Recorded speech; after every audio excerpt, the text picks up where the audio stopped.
নবীজি আমাকে ফিরাইয়া দেবেন না। আল্লাহর নবীর সঙ্গে আমার আপনার জামর কথোপকথন চলছে। ইতিমধ্যে তার দুইটা সন্তান এসে নবীজির সামনে হাজির হয়েছে।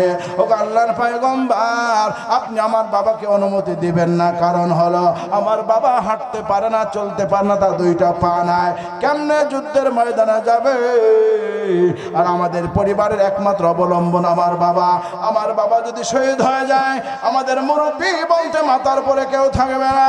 সন্তান নবীজির পায়ে হাত রেখে বলে, ওগো পয়গম্বর, আমার বাবারে যাইতে দিবেন না, আমার বাবার অনুমতি দিবেন না।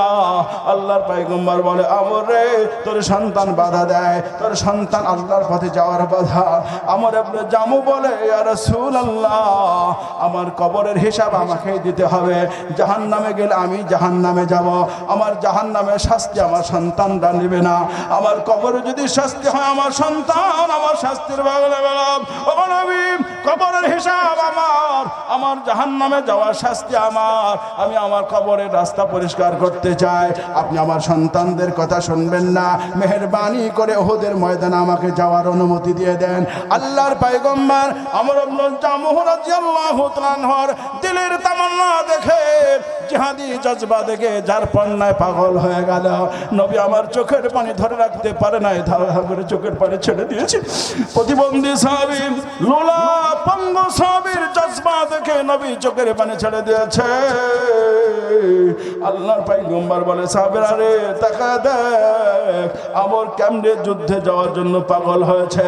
নবী অনুমতি দিয়ে দিলাম। হে মুসলমানেরা, নবী নিজের হাতে আমর ইবনুল জামুকে ঘোড়ার পিঠে বসায় দিয়া, আমার ভাইয়ের হাতে তীর ধনুক দিয়া ময়দানে পাঠায় দিল। লড়াই শুরু হয়ে গেল। লড়াই শুরু হয়ে যাওয়ার পরে আমর ইবনুল জামুহ রাদিয়াল্লাহু তাআলা আনহু অল্প সময়ের ভিতরে কয়েকজন কাফিরের বুকে তীরের আঘাত করে তাদেরকে জাহান্নামে পাঠায়া আমর ইবনুল জামুহ নিজেও শহীদ হয়ে গেছে। اللهم صل على سيدنا ونبينا وشفيعنا وحبيبنا ومولانا محمد صلى الله تعالى عليه وعلى آله وأصحابه وبارك وسلم। সবাই আমার সাথে পড়েন, اللهم صل على سيدنا ونبينا وشفيعنا وحبيبنا ومولانا محمد صلى الله تعالى عليه وعلى آله وأصحابه وبارك وسلم. لا إله إلا الله، لا إله إلا الله। জবান ছেড়ে দেন সবাই, আল্লাহ পাকের নামের জিকির, লা ইলাহা ইল্লাল্লাহ, লা ইলাহা।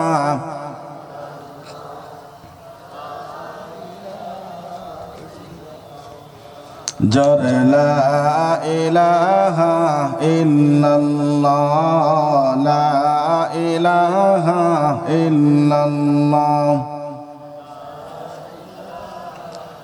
মাইক অপারেটর, যদি সাউন্ড বক্স বন্ধ করার প্রয়োজন হয় বন্ধ করে দিতে হবে, তবে এই জায়গার আওয়াজ যেন দুর্বল না হয়, আওয়াজটা ভাষায় দিতে হবে। লা ইলাহা, লা ইলাহা ইল্লাল্লাহ মুহাম্মাদুর রাসূলুল্লাহ। সবাই বলুন সাল্লাল্লাহু আলাইহি ওয়াসাল্লাম। বক্স প্রয়োজন হয় শিল্পীদের, বক্তাদের হয় না, এজন্য বক্স যদি সমস্যা হয় বক্স বন্ধ করে দিতে হবে।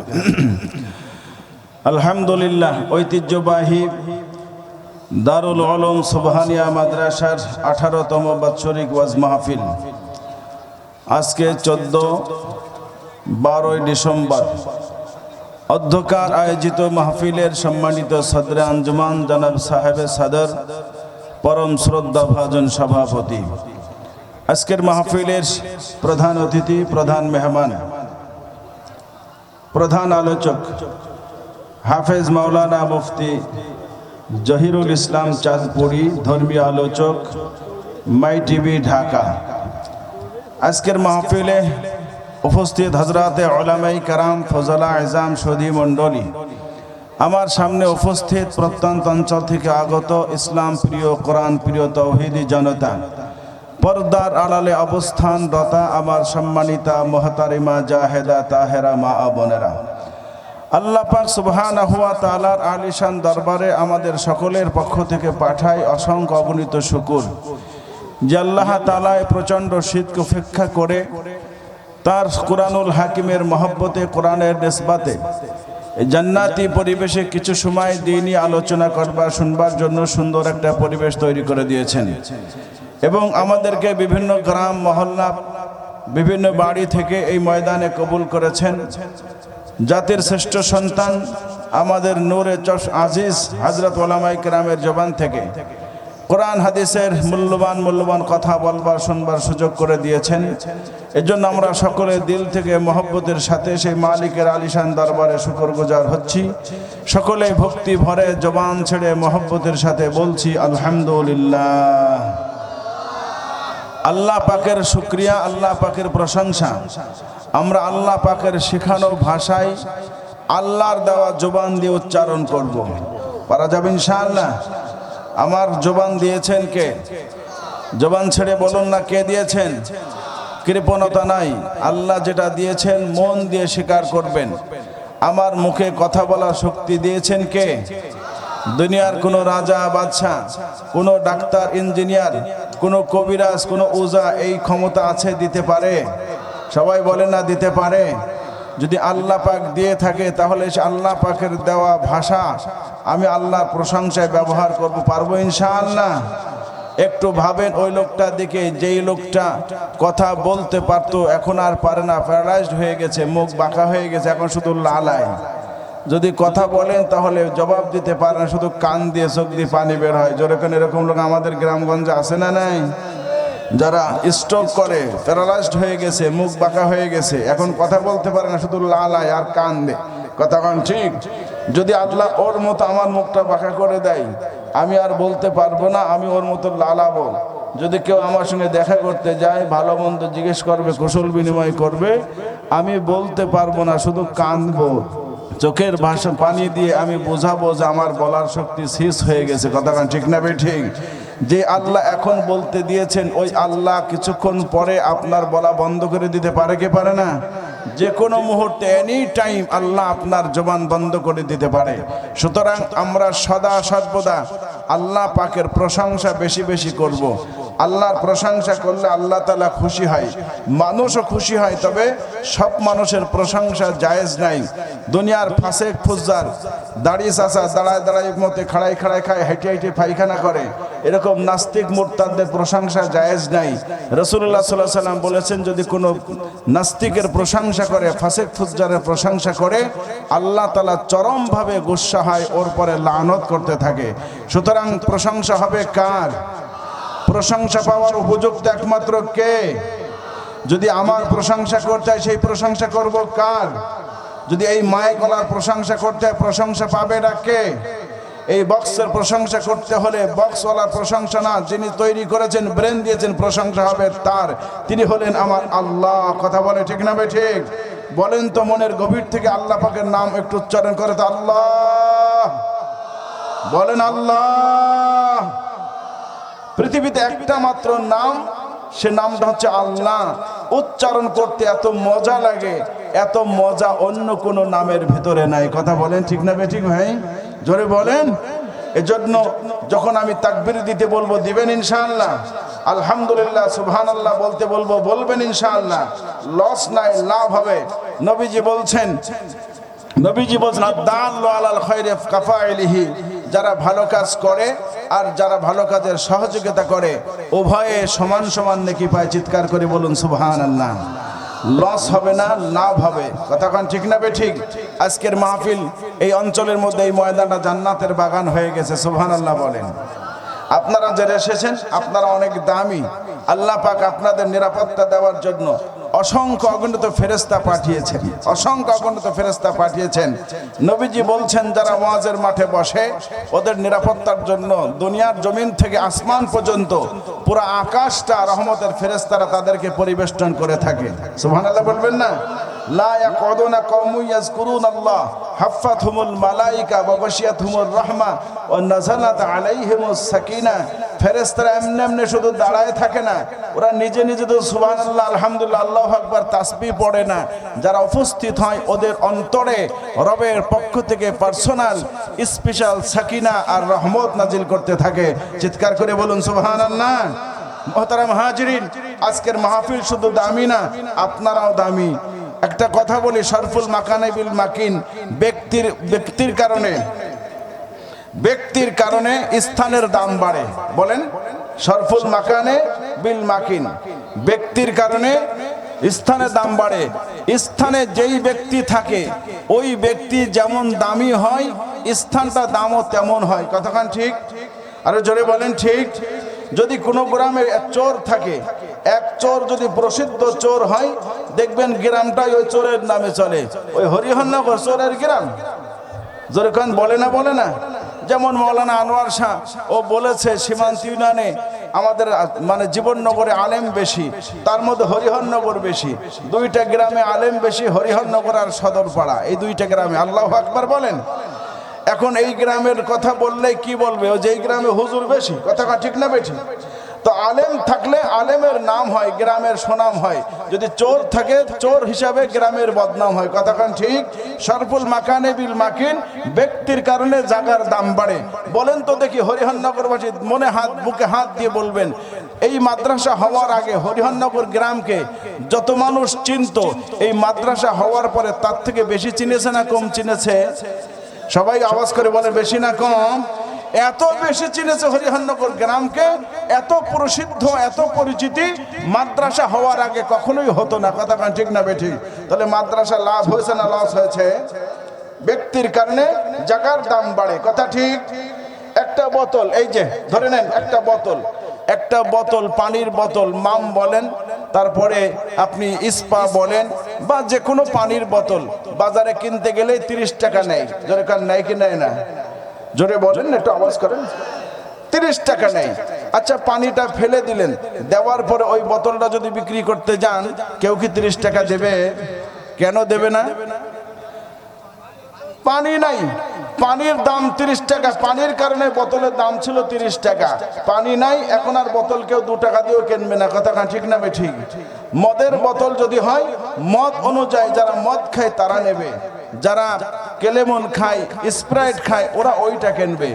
এখন বলেন তো দেখি, পানি ছিল 30 টাকা দিয়ে কিনলেন, এখন ওই বোতলে পানি ফেলে দিয়ে আপনি যদি পেশাব করেন, বোতলটা লোড করেছেন, পেশাব করেছেন, এখন জীবননগরে যাচ্ছে হরিহরনগরের একজন মানুষ, আপনি ওরে বললেন, ভাই তুই তো বাজারে যাচ্ছিস, আমারে ওই মনোয়ারা সোনা সেন্টারে বলছিল পেশাব পরীক্ষা করার জন্য, তুই দয়া করে আমার পেশাবের বোতলটা নিয়ে যান, ওই মনোয়ারা সেন্টারে দিয়ে দিস, আমার পেশাব পরীক্ষা করা লাগবে, আমি তোরে টাকা দেবানি। আচ্ছা বলেন তো, ওকে নিয়ে যাবে?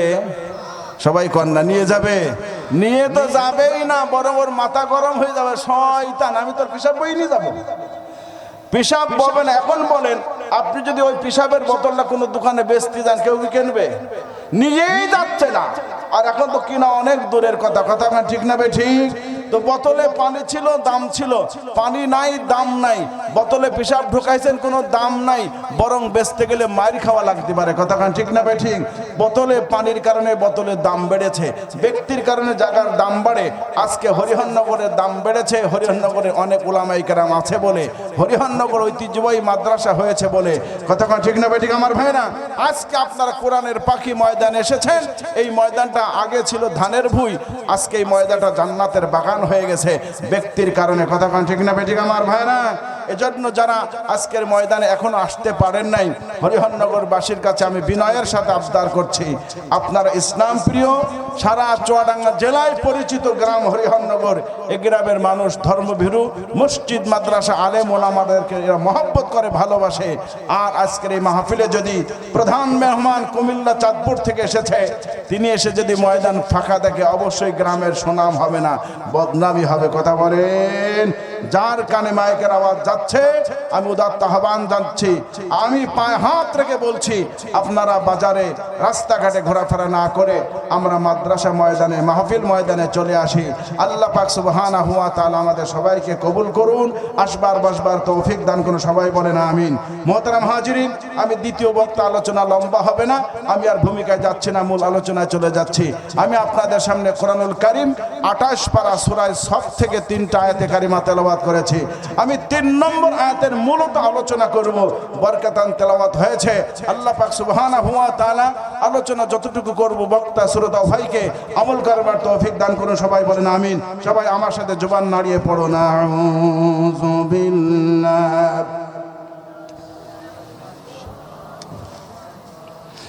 বিসমিল্লাহির রহমানির রহিম। ইয়া আইয়ুহাল্লাযীনা আমানু লিমা তাকুলুনা মা লা তাফআলুন কাবরা মাকতান ইনদাল্লাহি আন তাকুলু মা লা তাফআলুন ইন্নাল্লাহা ইউহিব্বুল্লাযীনা ইউকাতিলুনা ফি সাবিলিহি সাফফান কাআন্নাহুম বুনয়ানুম মারসুস।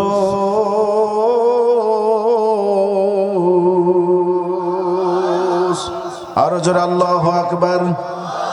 আল্লাহ পাক সুবহানাহু ওয়া তাআলা বলেছেন, যদি কোনো মানুষ কোরআনুল কারীম তেলাওয়াত শোনার পরে মনের গভীর থেকে আল্লাহর বড়ত্ব প্রমাণ করার জন্য তাকবীরের প্রতিধ্বনি দেয়, আল্লাহু আকবার বলে, যখন এই কালামে হাকিমের তেলাওয়াত হবে, আল্লাহর বড়ত্ব বজায় রাখার জন্য, প্রমাণ করবার জন্য তাকবীরের ধ্বনি দেয়, আল্লাহ পাক সুবহানাহু ওয়া তাআলা ওই মানুষগুলোকে জান্নাতের রাস্তা সহজ করে দেয়।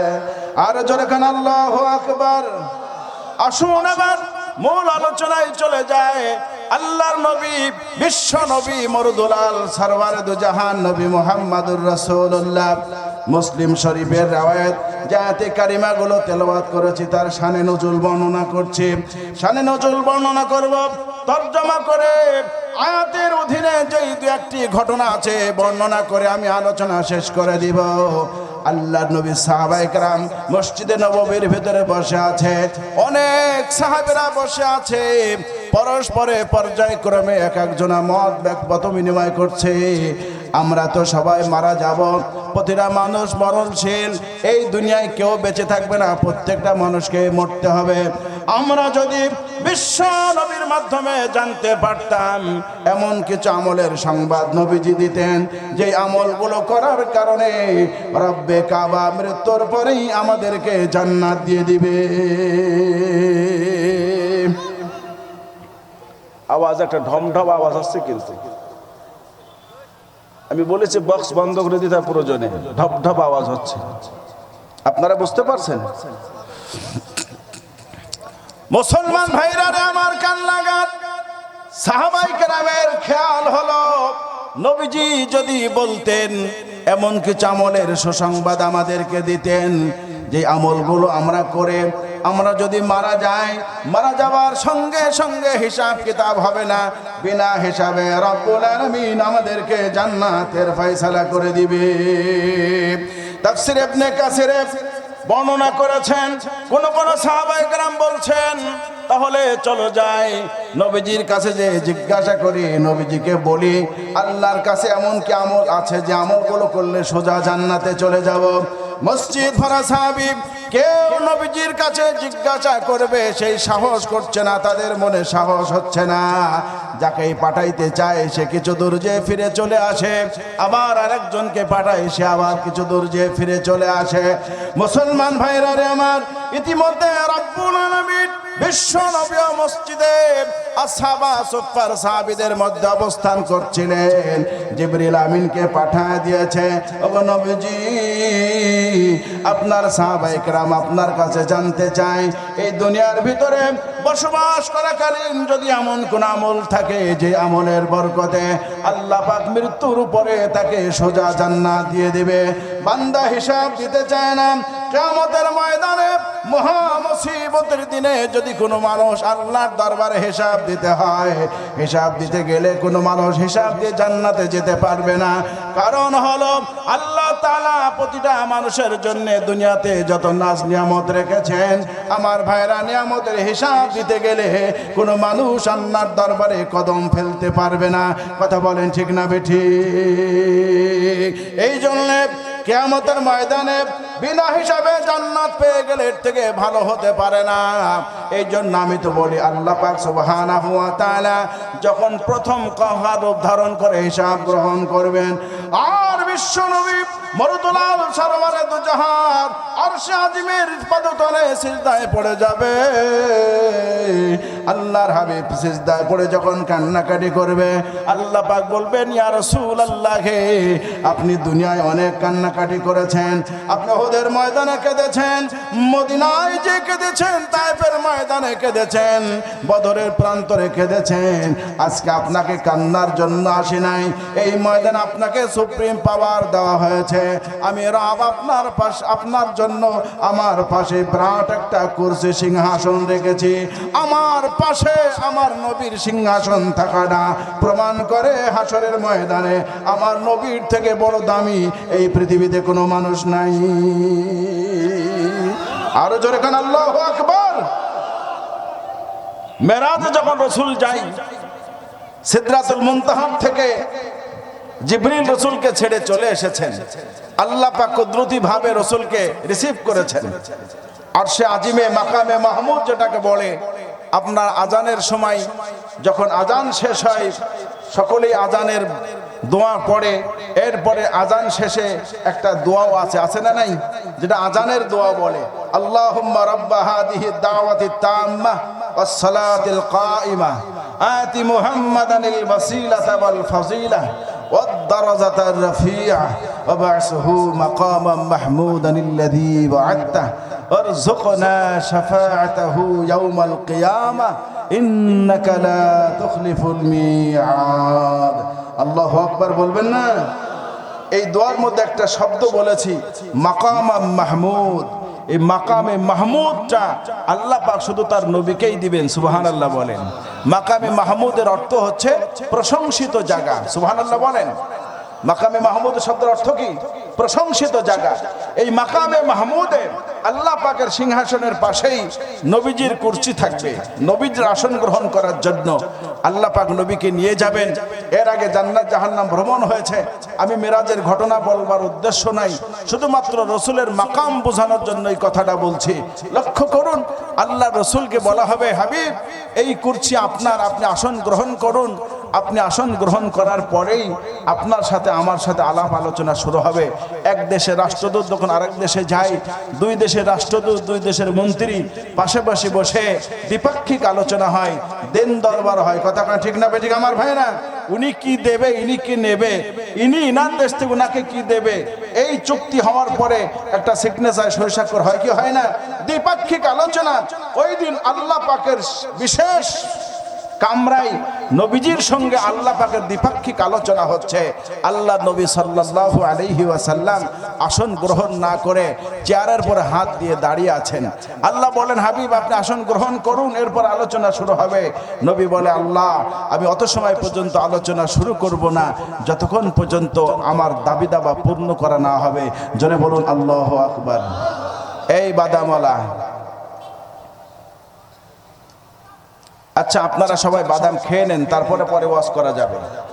কারণ এই এই বেইনসাফ, এই জুলুম করা যায় না। কেউ খাবে আর কেউ চুপ করে বসে থাকবে, তা তো হয় না। কথাটা ঠিক না বেটি?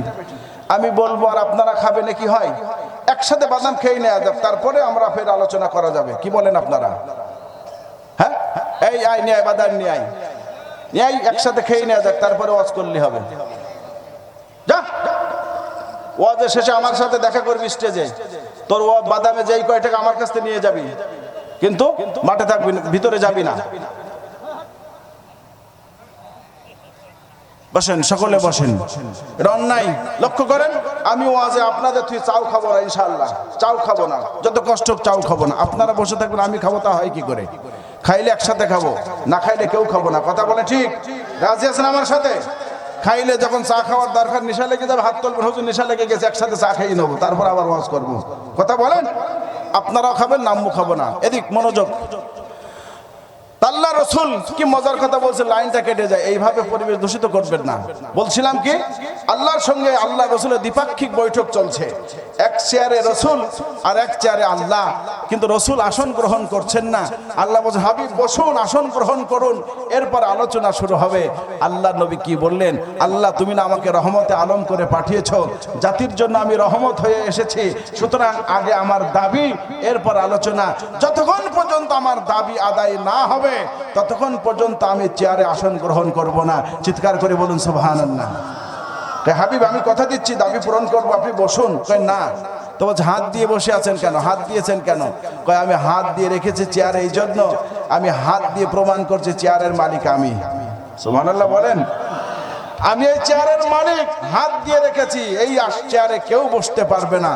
মালিক যে আমিটা ঠিক আছে, তবে আগে দাবি আদায় করে নেই, তারপরে বসবো। বলুন আপনার দাবি কি? রসুল বলেন, আমার দাবি হলো, আল্লাহ তুমি না আদম নবীর 3000 বছর হায়াত দিছো, মুসা নবীর উম্মতের কত হায়াত দিছো, ঈসা নবীর উম্মতের কত হায়াত, নূহ নবীর উম্মতের কত হায়াত, আমার নবীর উম্মতের মাত্র হায়াত দিছো 50-60 বছর। এত কম হায়াতের কোনো নবী পৃথিবীতে আসে নাই, এত কম হায়াতের কোনো উম্মত আসে নাই। তারা কত ইবাদত বন্দি করে তাদের নেকির পাহাড় তৈরি হয়ে গেছে। আমার উম্মত 60 বছর বয়স, 20 বছর লেগেছে বালেগ হতে, এরপর আগডুম বাগডুম করে আরো কিছু বছর বয়স চলে গেছে। কয় বছর ইবাদত করেছে? এই সংক্ষিপ্ত সময়ে যে ইবাদত হয়েছে, এই ইবাদতে আমার উম্মতের যে মর্যাদা, তা পরিপূর্ণ হয় না। আগে আমার দাবি পূরণ করতে হবে, সেটা হলো আমার উম্মতকে কিয়ামতের দিন 100% মাফ করে দিতে হবে। চিৎকার করে বলুন না সুবহানাল্লাহ। আমার উম্মতকে 100% মাফ করে দেবে, একটাই দাবি, আমার উম্মতের ক্ষমা চাই। আল্লাহ বললেন, হাবিব এটা হয় কি করে? আমি তো বিচার দিবস কায়েম করেছি, মালিক ইয়াউমিদ্দিনের মালিক আমি বলি যে বিচার দিবসে বিচার হবে। এখন যদি সব মাফ হয়ে যায়, তাহলে বিচার করবো কার? এটা হয় না। তবে আপনি যেহেতু দাবি করেছেন, আপনার দাবি রক্ষা করলাম, 50% মাফ করে দেবো। সুবহানাল্লাহ বলেন। নিজের বিবি বাল বাচ্চার কথা বলবেন, কের কথা বলে নাই, না ফাতেমার কথা, না হাসান হোসেনের কথা, না নিজের কোনো দাবি। উম্মতের জন্য সেখানে আল্লাহর দরবারে যাইয়া আল্লাহ পাক, আল্লাহ রসুল তার উম্মতকে ভুলে নাই, আগে উম্মতের জন্য আবেদন পেশ করেছে। চিৎকার করে বলুন আল্লাহু আকবার। আরো জোরে বলেন আল্লাহু আকবার। এই নবী পেয়ে খুশি না বেজার? দুহাত উঁচু করে দেখান তো, নারায়ে তাকবীর। কারা খুশি হয়েছেন? নারায়ে তাকবীর। আওয়াজ হলো না, নারায়ে তাকবীর। একটু দাঁড়ায় যান, এই অবস্থায় দাঁড়ায় যান, হাত উঁচু করে দাঁড়ায় যান, নারায়ে তাকবীর। আল্লাহ কবুল করেন। যে অবস্থায় আছেন ওই অবস্থায় এক কদমে এগিয়ে আসেন। যে যেখানে আছেন ওই জায়গাতে এগিয়ে চলে আসবেন। জায়গায় বসবেন না, কিন্তু যে জায়গায়, যে যেখানে দাঁড়িয়ে ওই জায়গাতে জায়গায় এগিয়ে চলে আসবেন, সামনে এক কদম করে। এই যে পিছনে ওই যে লাইন দিয়ে চলে গেছে এক পাশ দিয়ে, ওরা সামনে চলে আসো, আসো আসো আসো আসো। মাশাআল্লাহ মাশাআল্লাহ, আসেন সবাই এগিয়ে আসেন। খুব মজার আলোচনা করবো ইনশাআল্লাহ আজকে। মজার আলোচনা সামনে আছে, ভিন্ন ওয়াজ হবে আজকে। এই যুবক, ওই যে ওই কোনায় ওরা উঠলো না কেন? ওদের শিকড় নেমে গেছে।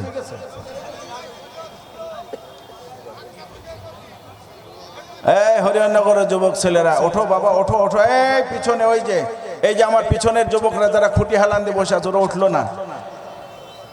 এদের অন্তরে কি রহমত নাজিল হবে? যারা একজন বক্তার ও কথা শুনতে পারে না, বক্তার অনুরোধ রক্ষা করে না, এদের অন্তরে কি হেদায়েত আসবে? ওই দেখেন পিছনে বসিয়ে আছে, ওরা একেবারে সেকন্ড নেমে গেছে, ওঠেই নাই মোটে। আল্লাহ আল্লাহ তুমি হেদায়েত দাও, আল্লাহ সঠিক বুঝ দাও। ওঠেন ভাই, ওঠেন। পরিবেশ সুন্দর দেখা যাচ্ছে না? এখানে 4 জন, ওখানে 5 জন, ভালো দেখা যায় নাকি? দরকার ওয়াজ হওয়ার দরকার নাই, কিন্তু সুন্দর পরিবেশ হতে হবে। এই যে গোছালো পরিবেশ, কেমন সুন্দর লাগছে। এই জায়গাটা খালি আছে কেন? ওটা উঠে আসেন ভাই, উঠে আসেন। আমার এই পেছনের ওই যে কয়জন, যদি আপনাদের উঠতে ভালো না চায় তাহলে চলে যান মাঠ থেকে।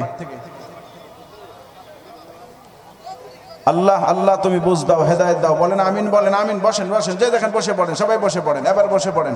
আর আলোচনার সময় নষ্ট করা যাবে না।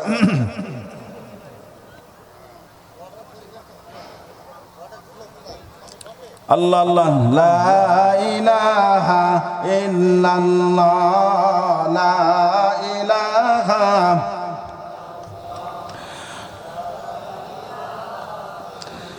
লা ইলাহা ইল্লাল্লাহ মুহাম্মাদুর রাসূলুল্লাহ। সম্মানিত উপস্থিতি, আল্লাহ নবী সাহাবায়ে কেরাম নবীজির কাছে মনের আকুতি প্রকাশ করা সাহস করছে না, বারবার যায় ফিরে চলে আসে। নবীজিকে বলবে, গো নবী, এমন একটা আমল আমাদের শেখায় দেন যে আমলটা করার পরে আমরা কিয়ামতে আল্লাহর দরবারে হিসাব দিতে পারবো না, বিনা হিসাবে জান্নাতে যেতে চাই। মুসলমান ভাইরা রে আমার, এর মধ্যে আল্লাহ তাআলা জিবরিলকে পাঠায় দিয়েছেন, ও জিবরিল যাও আমার রাসূলকে যে বলে সব। নবীর সাহাবীরা সবাই সম্মিলিতভাবে বসে আছে, শোনার অপেক্ষা করছে। এমন একটা আমল তারা জানতে চায় যে আমলের কারণে তারা জান্নাতে চলে যাবে। আল্লাহ পাক সুবহানাহু ওয়া তাআলা জিবরিলের কাছে সূরা সাফটা নাজিল করে দিলেন। আল্লাহ নবী সাহাবীদেরকে ডাকলেন। আমার ভাইরা, সমস্ত সাহাবী যারা নবীজির কাছে শোনার অপেক্ষা করছিল, এমন একটা আমল বলে দেন যে আমলটা করলে আমরা সোজা জান্নাতে যেতে পারি। ওই সমস্ত সাহাবীদেরকে আল্লাহর পাক আল্লাহ রাসূল ডাকলেন। ওদের সঙ্গে আরো কিছু সাহাবী এসেছেন। আমার ভাইরা, বিশ্ব নবী মরদুলাল সরওয়ারদু জাহান নবী মুহাম্মদুর রাসূলুল্লাহ সাহাবায়ে কেরামের সামনে সূরা সাফের শুরু থেকে শেষ পর্যন্ত তেলাওয়াত করে শোনায় দিলেন। চিৎকার করে বলুন আল্লাহু আকবার। মুসলমান ভাইরা রে আমার, সাহাবায়ে কেরামের মনের যা আকুতি, সেই কথাটা যে আয়াতের মাধ্যমে প্রকাশ পেয়েছে, সেই আয়াতটা আমি আপনাদের সামনে তেলাওয়াত করেছি।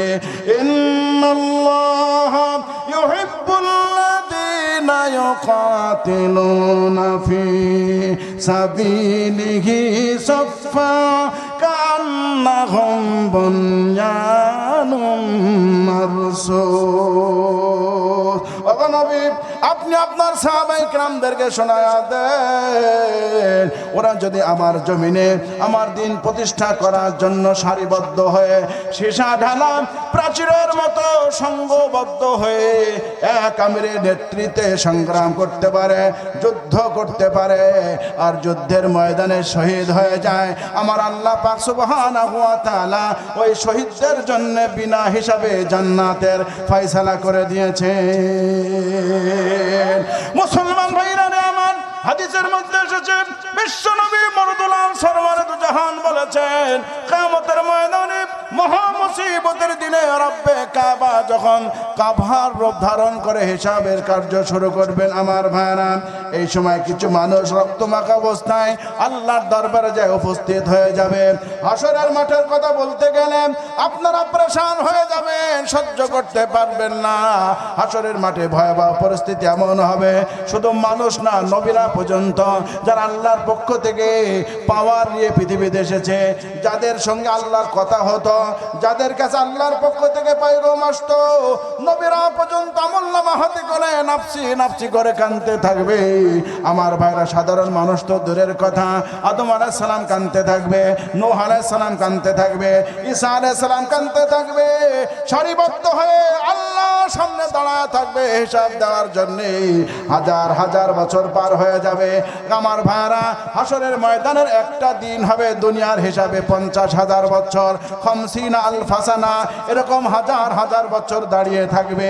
এই অবস্থার মধ্যে কিছু মানুষ মানুষ আল্লাহর সামনে যায় দাঁড়াবে, তাদের মাথা ফাটা, কের হাত কাটা, কের পা নাই, কের দাঁত পড়ে গেছে, রক্ত মাখা অবস্থায় কাপড়গুলো ছেঁড়া ফাড়া। আল্লাহ পাক বলবেন, বান্দা রে, সবাই হিসাব দেওয়ার জন্য ব্যস্ত, সবাই পরেশান, নফসি নফসি করে কাঁদতেছে। আর এই মুহূর্তে তোমাদের চেহারার মধ্যে কোনো ক্লান্তি নাই, টেনশন নাই, প্রেশার নাই, আমার দরবার উপস্থিত হয়েছে। ব্যাপারটা কি? আল্লাহর বান্দা বলবে, প্রভু গো, আমরা তোমার জমিনে তোমার সন্তুষ্টি অর্জন করার জন্য গিয়েছিলাম, আর তোমার শত্রু যারা তোমাকে ভালোবাসে না, তোমার দিনকে ভালোবাসে না, ওরা আমাদের বরদাস্ত করতে পারে নাই, ওরা আমাদেরকে মেরেছে। লক্ষ্য করে দেখো মাথার দিকে তলোয়ার আঘাত করেছে, তাকায় দেখো আমার বুকে গুলি করেছে, গুলির চিহ্ন আছে, তলোয়ার আঘাত আছে, আমার ভাইরা বুলেটের চিহ্ন আছে। যে যেভাবে আঘাত প্রাপ্ত হয়েছে, আঘাতের চিহ্ন সহকারে তোমার দরবারে হাজির হয়েছে। আল্লাহ গো, এখন তোমার সিদ্ধান্ত, আমাদেরকে জান্নাত দিবা না জাহান্নাম দিবা, তোমার ফয়সালা। আল্লাহ বলবেন, বান্দা রে, দুনিয়ার জগতে স্ত্রীর ভালোবাসা বিসর্জন দিয়েছ, ছেলে মেয়ের মা মমতাকে কোরবানি করে দিয়েছ, মায়ের কোল খালি করে দিয়েছ, স্ত্রীকে বিধবা করেছ, সবার ভালোবাসার উপরে আমি আল্লাহর ভালোবাসা প্রাধান্য দিতে পেরেছ।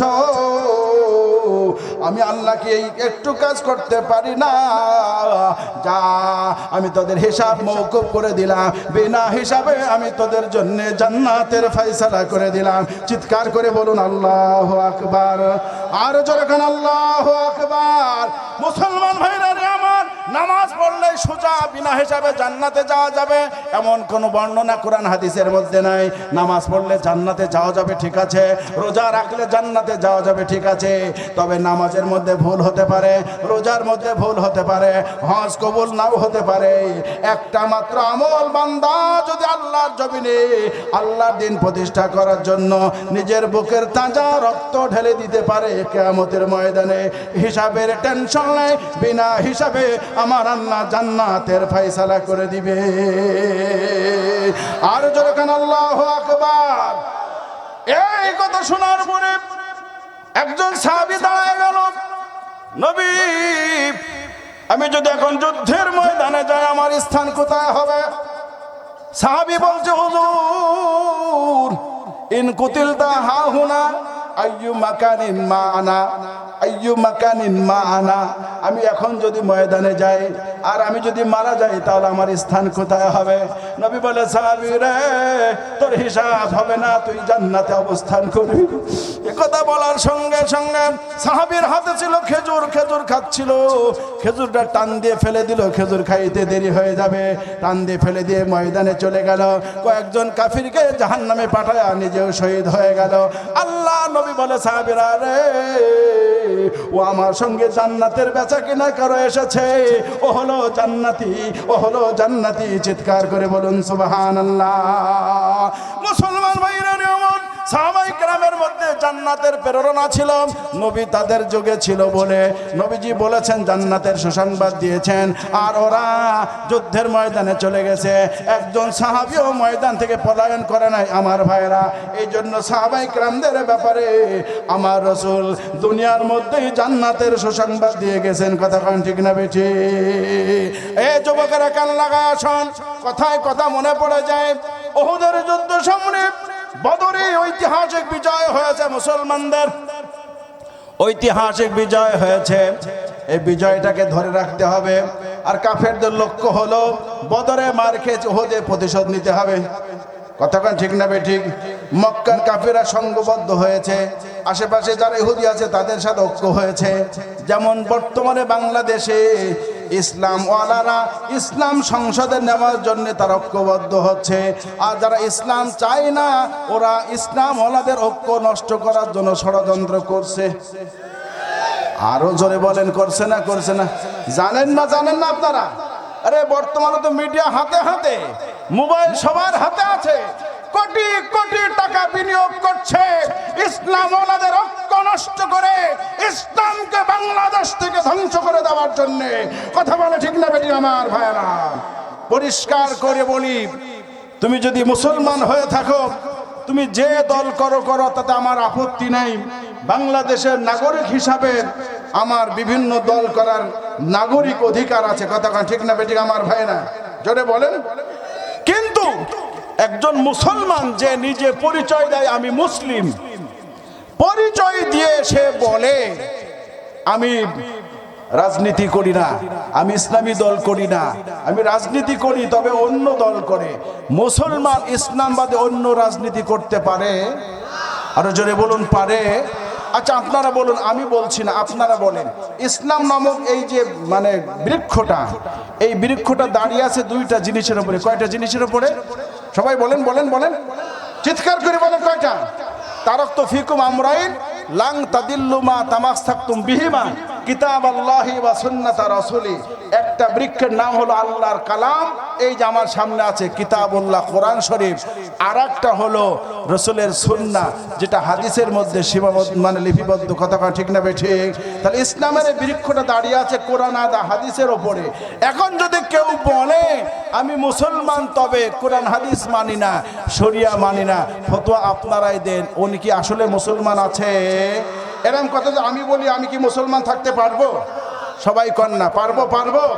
এই ধারণা যদি কেউ পোষণ করে আর সে যদি আমার মসজিদের ইমাম সাহেব হয়, সে কি মুসলমান থাকতে পারবে? এরকম লোক আমাদের দেশে মসজিদে প্রথম কাতারে নামাজ পড়ে না পড়ে না, রোজা রাখে না রাখে না, হজ করে না করে না, যাকাত দেয় না দেয় না।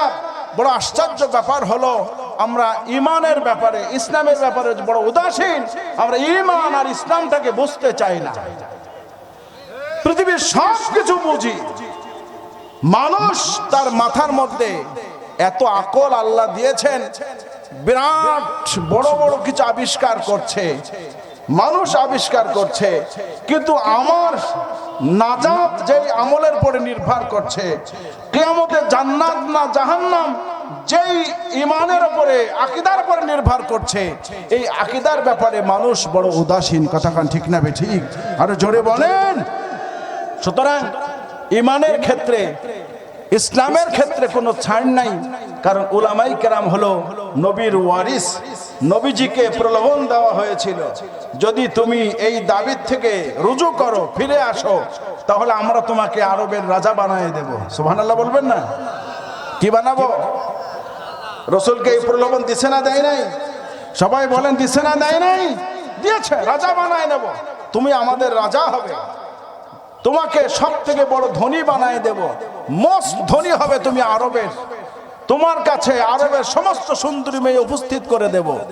যদি তুমি সুন্দরী মেয়ে চাও তাহলে এই সব মেয়েদের মধ্য থেকে তোমার পছন্দের মেয়েটাকে তুমি নির্বাচন করে নিবা। আল্লাহর নবী জবাবে কি বলেছিলেন? আরববাসী শোন, যদি আমার এক হাতে চন্দ্র আর এক হাতে সূর্য এনে দেওয়া হয়, তাহলে ঈমান আর আমলের ক্ষেত্রে, আল্লাহর সার্বভৌম প্রতিষ্ঠার ক্ষেত্রে আমি নবী কারোর সাথে আপোষ করতে প্রস্তুত নয়, মাথা নত করব না করব না করব না। চিৎকার করে বলুন আল্লাহু আকবার। আর জোরে করে আল্লাহু আকবার। রাসূল ইমানের দাবির থেকে রুজু করে ফিরে এসে রাজা হতে পারতেন কি পারতেন না? সবাই বলেন পারতেন কি পারতেন না? কিন্তু রাজা হন নাই, রাজা হন নাই, উনি ঈমান আর আমলকে প্রাধান্য দিয়েছেন। সুতরাং আমরা তার উত্তর ছুড়ি, আমরা দুনিয়ার সব ছাড়তে প্রস্তুত আছি, আমরা প্রয়োজনে নিজের বুকের তাজা রক্ত দিতে প্রস্তুত আছি, আমি আমার সন্তানকে তিম করতে প্রস্তুত আছি, আমি আমার স্ত্রীকে বিধবা করতে প্রস্তুত আছি, আমি আমার মায়ের কল খালি করতে রাজি আছি, আমি সমাজের মানুষের কাছে একঘরে হতে রাজি আছি, কিন্তু ইসলাম আর কোরআনের কাছে আমি কারোর সাথে আপোষ করতে প্রস্তুত নয়। কথা বলে ঠিক না বেটি আমার ভাইরা? আমি যদি ইমানদার না হই, আমি মুসলমান না হই, তাহলে কিয়ামতে হয় আমার ঠিকানা জান্নাত নাই জাহান্নাম। ইমানদার হলে জান্নাত আর বেঈমান হলে সোজা জাহান্নাম। কথা বলেন ঠিক না বেঠিক আমার ভাই না? আরে বেঈমান হলে তো নাম কেটে দেওয়া হলো, প্রতিষ্ঠানে ভর্তি হলে রেজিস্টার খাতায় নাম থাকে, আর যদি ভর্তি না হন তাহলে রেজিস্টার খাতায় নাম থাকবে না, আপনাকে ছাত্র হিসেবে গণনা করবে না। হে মুসলমান শোন, তুই যদি মুসলমান হয়ে থাকিস, কালিমা পড়ে লা ইলাহা ইল্লাল্লাহু মুহাম্মাদুর রাসূলুল্লাহ বলে এই কালিমা অনুযায়ী জীবন পরিচালনা করিস, তাহলে আল্লাহর বান্দার তালিকায় তোর নাম থাকবে। আর যদি লা ইলাহা ইল্লাল্লাহ ইল্লাল্লাহ বিশ্বাস না করিস, আল্লাহর বান্দার তালিকায় নাম থাকবে না। সোজা ইহুদিদের কাতারে, খ্রিস্টানদের কাতারে গলা ধাক্কা দিয়ে জাহান্নামে ফেলাই দেবে। কথা বলে ঠিক না বেঠিক আমার ভাইরা? মুসলমান ভাইরা রে আমার, কান লাগান মজার ঘটনা। উহুদের যুদ্ধের সামনে মক্কার কাফিররা কোয়ালিশন করেছে, আশপাশে ইহুদিদের সঙ্গে কোয়ালিশন করেছে, ঐক্যবদ্ধ হয়েছে। ওদের টার্গেট হলো উহুদের ময়দানে আসলে মুহাম্মদের চরম শিক্ষা দেওয়া হবে। কান লাগান। আল্লাহ নবী সাহাবায়ে কেরামকে বলে, সাহাবীরা রে, বদরে বিজয় হয়েছে, এই বিজয়ের ধারা অব্যাহত রাখতে হবে। যদি উহুদের ময়দানে আমরা মার খেয়ে যাই তাহলে আমাদের কিন্তু চরম মাসুল দিতে হবে। আমরা উহুদের ময়দানে চরম সতর্কতার সাথে আমরা লড়াই করব। আমার ভাইরা, সানা বাঁচায় চলছে। ইতিমধ্যে নবীর একজন সাহাবী ছিলেন হযরতে আমর ইবনে জামুহ রাদিয়াল্লাহু তাআলা আনহু। আমর ইবনে জামুহ রাদিয়াল্লাহু তাআলা প্রতিবন্ধী সাহাবী ছিলেন। আমার ভাইরা, দুইটা পা নাই। হযরতে আমর পা নাই, সে নিজে হাঁটতে পারে না, আর একজনের সাহায্য ছাড়া আমর ইবনে জামুহ চলাফেরা করতে পারে না। হে মুসলমানেরা, প্রতিবন্ধী সাহাবী পা নাই, একটা না দুইটা পাই পঙ্গু। তার বন্ধু আব্দুল্লাহর সঙ্গে নবীজির কাছে এসেছে। একটু দিলের কান লাগায়া শোনেন, একটু মাথাটা নিচু করে দিয়ে মনটা বেজার করে ফেলুন। আল্লাহ নবীর প্রিয় সাহাবী আমর ইবনে জামুহ রাদিয়াল্লাহু তাআলা আনহু, খুড়া প্রতিবন্ধী, দুইটা পা নাই। উনি এসে উহুদের ময়দানে আল্লাহ নবীর সঙ্গে যুদ্ধের ময়দানে যাবে বলে। আল্লাহ নবী, আমাকে যুদ্ধের ময়দানে যাওয়ার অনুমতি দিন।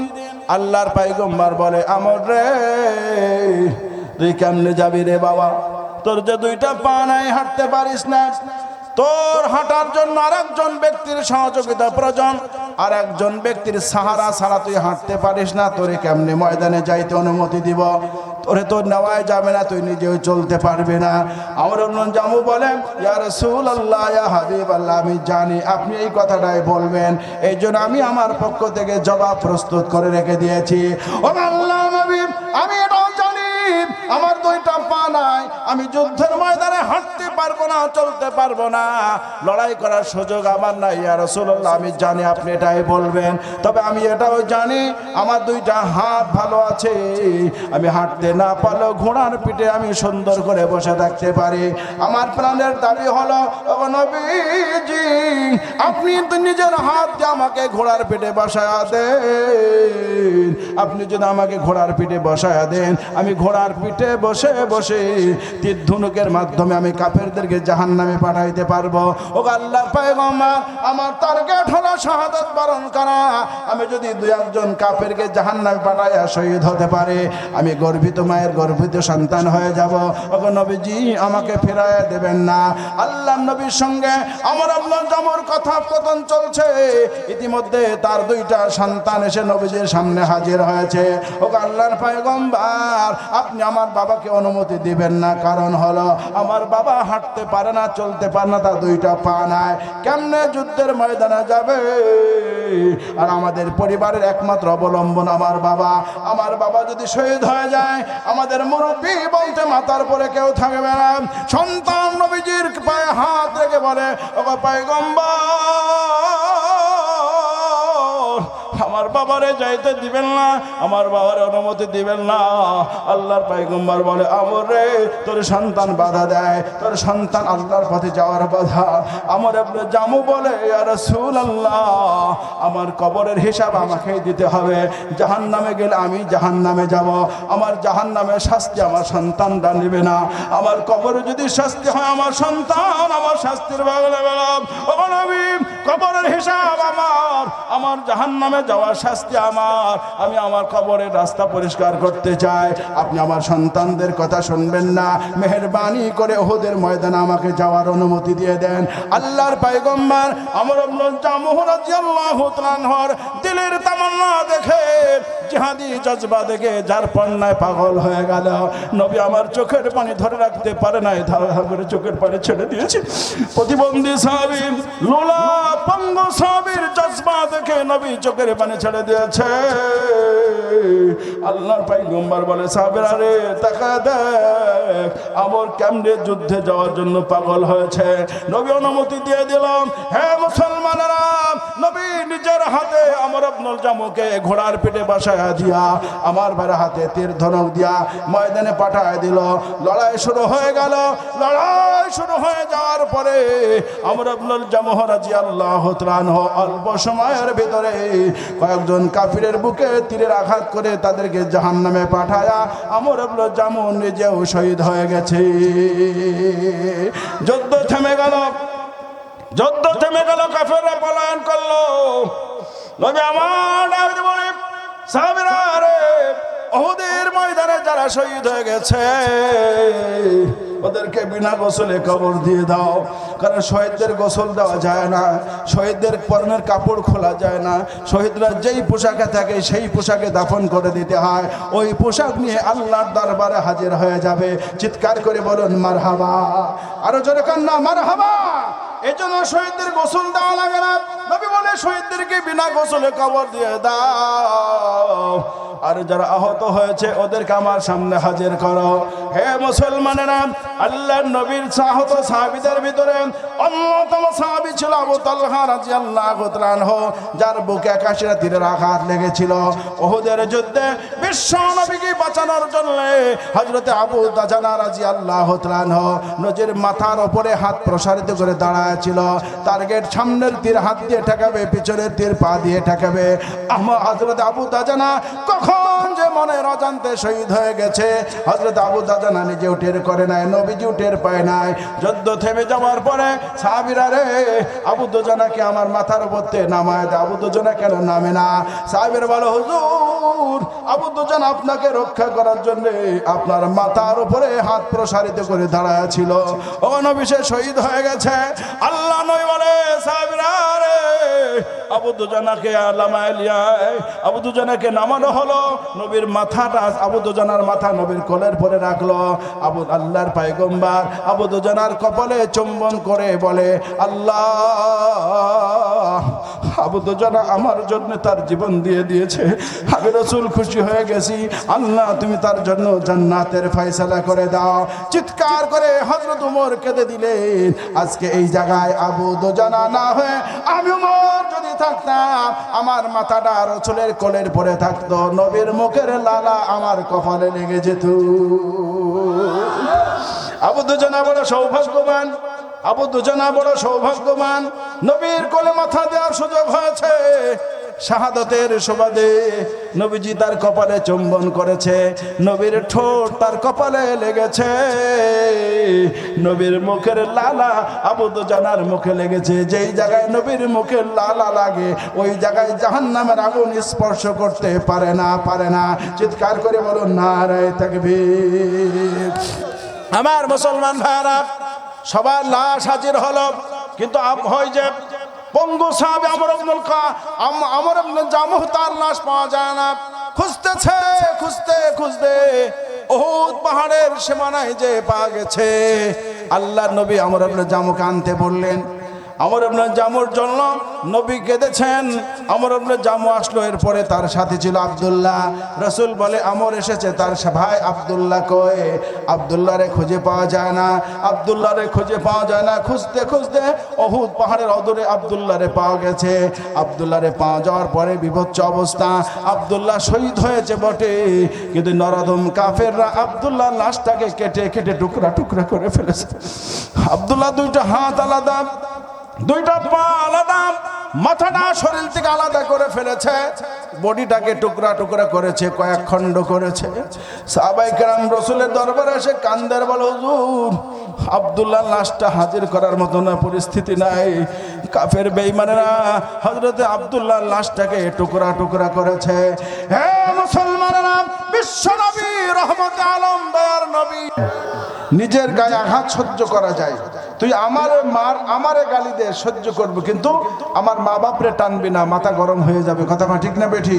যখন দুইজন গন্ডগোল লাগে তখন বারবার দেখবেন দুইজনই এই কথা বলে, তুই আমাকে নিয়ে কথা বল, আমারে বল, কিন্তু আমার মা বাপ টানবি না। মা বাপ টানলেই কিন্তু মাথা গরম হয়ে যাবে, সহ্য করতে পারবো না। কথা কান ঠিক না বেঠি? ওই দিন আবু জেহেলদের গালিগালাজটা এমন পর্যায়ে, নবীজির বংশ মানে পরিবার নিয়ে গালাগালি করতেছে, বিশ্রী ভাষায় কটূক্তি করছে। এরপরে রসুলের পায়ে দড়ি বেঁধে দিল।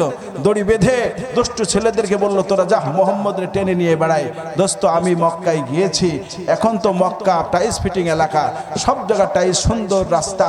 আরে ভাই, কাবার চত্বরে ঢুকলে দুনিয়ার কিছু আর মনে হয় না, এত আরামদায়ক। কিন্তু পুরা আরবটাই পাহাড়ে ঘেরা। মক্কার চতুর্পাশে শুধু পাহাড় আর পাহাড়, পাহাড়গুলো কেটে কেটে রাস্তা বানানো হয়েছে।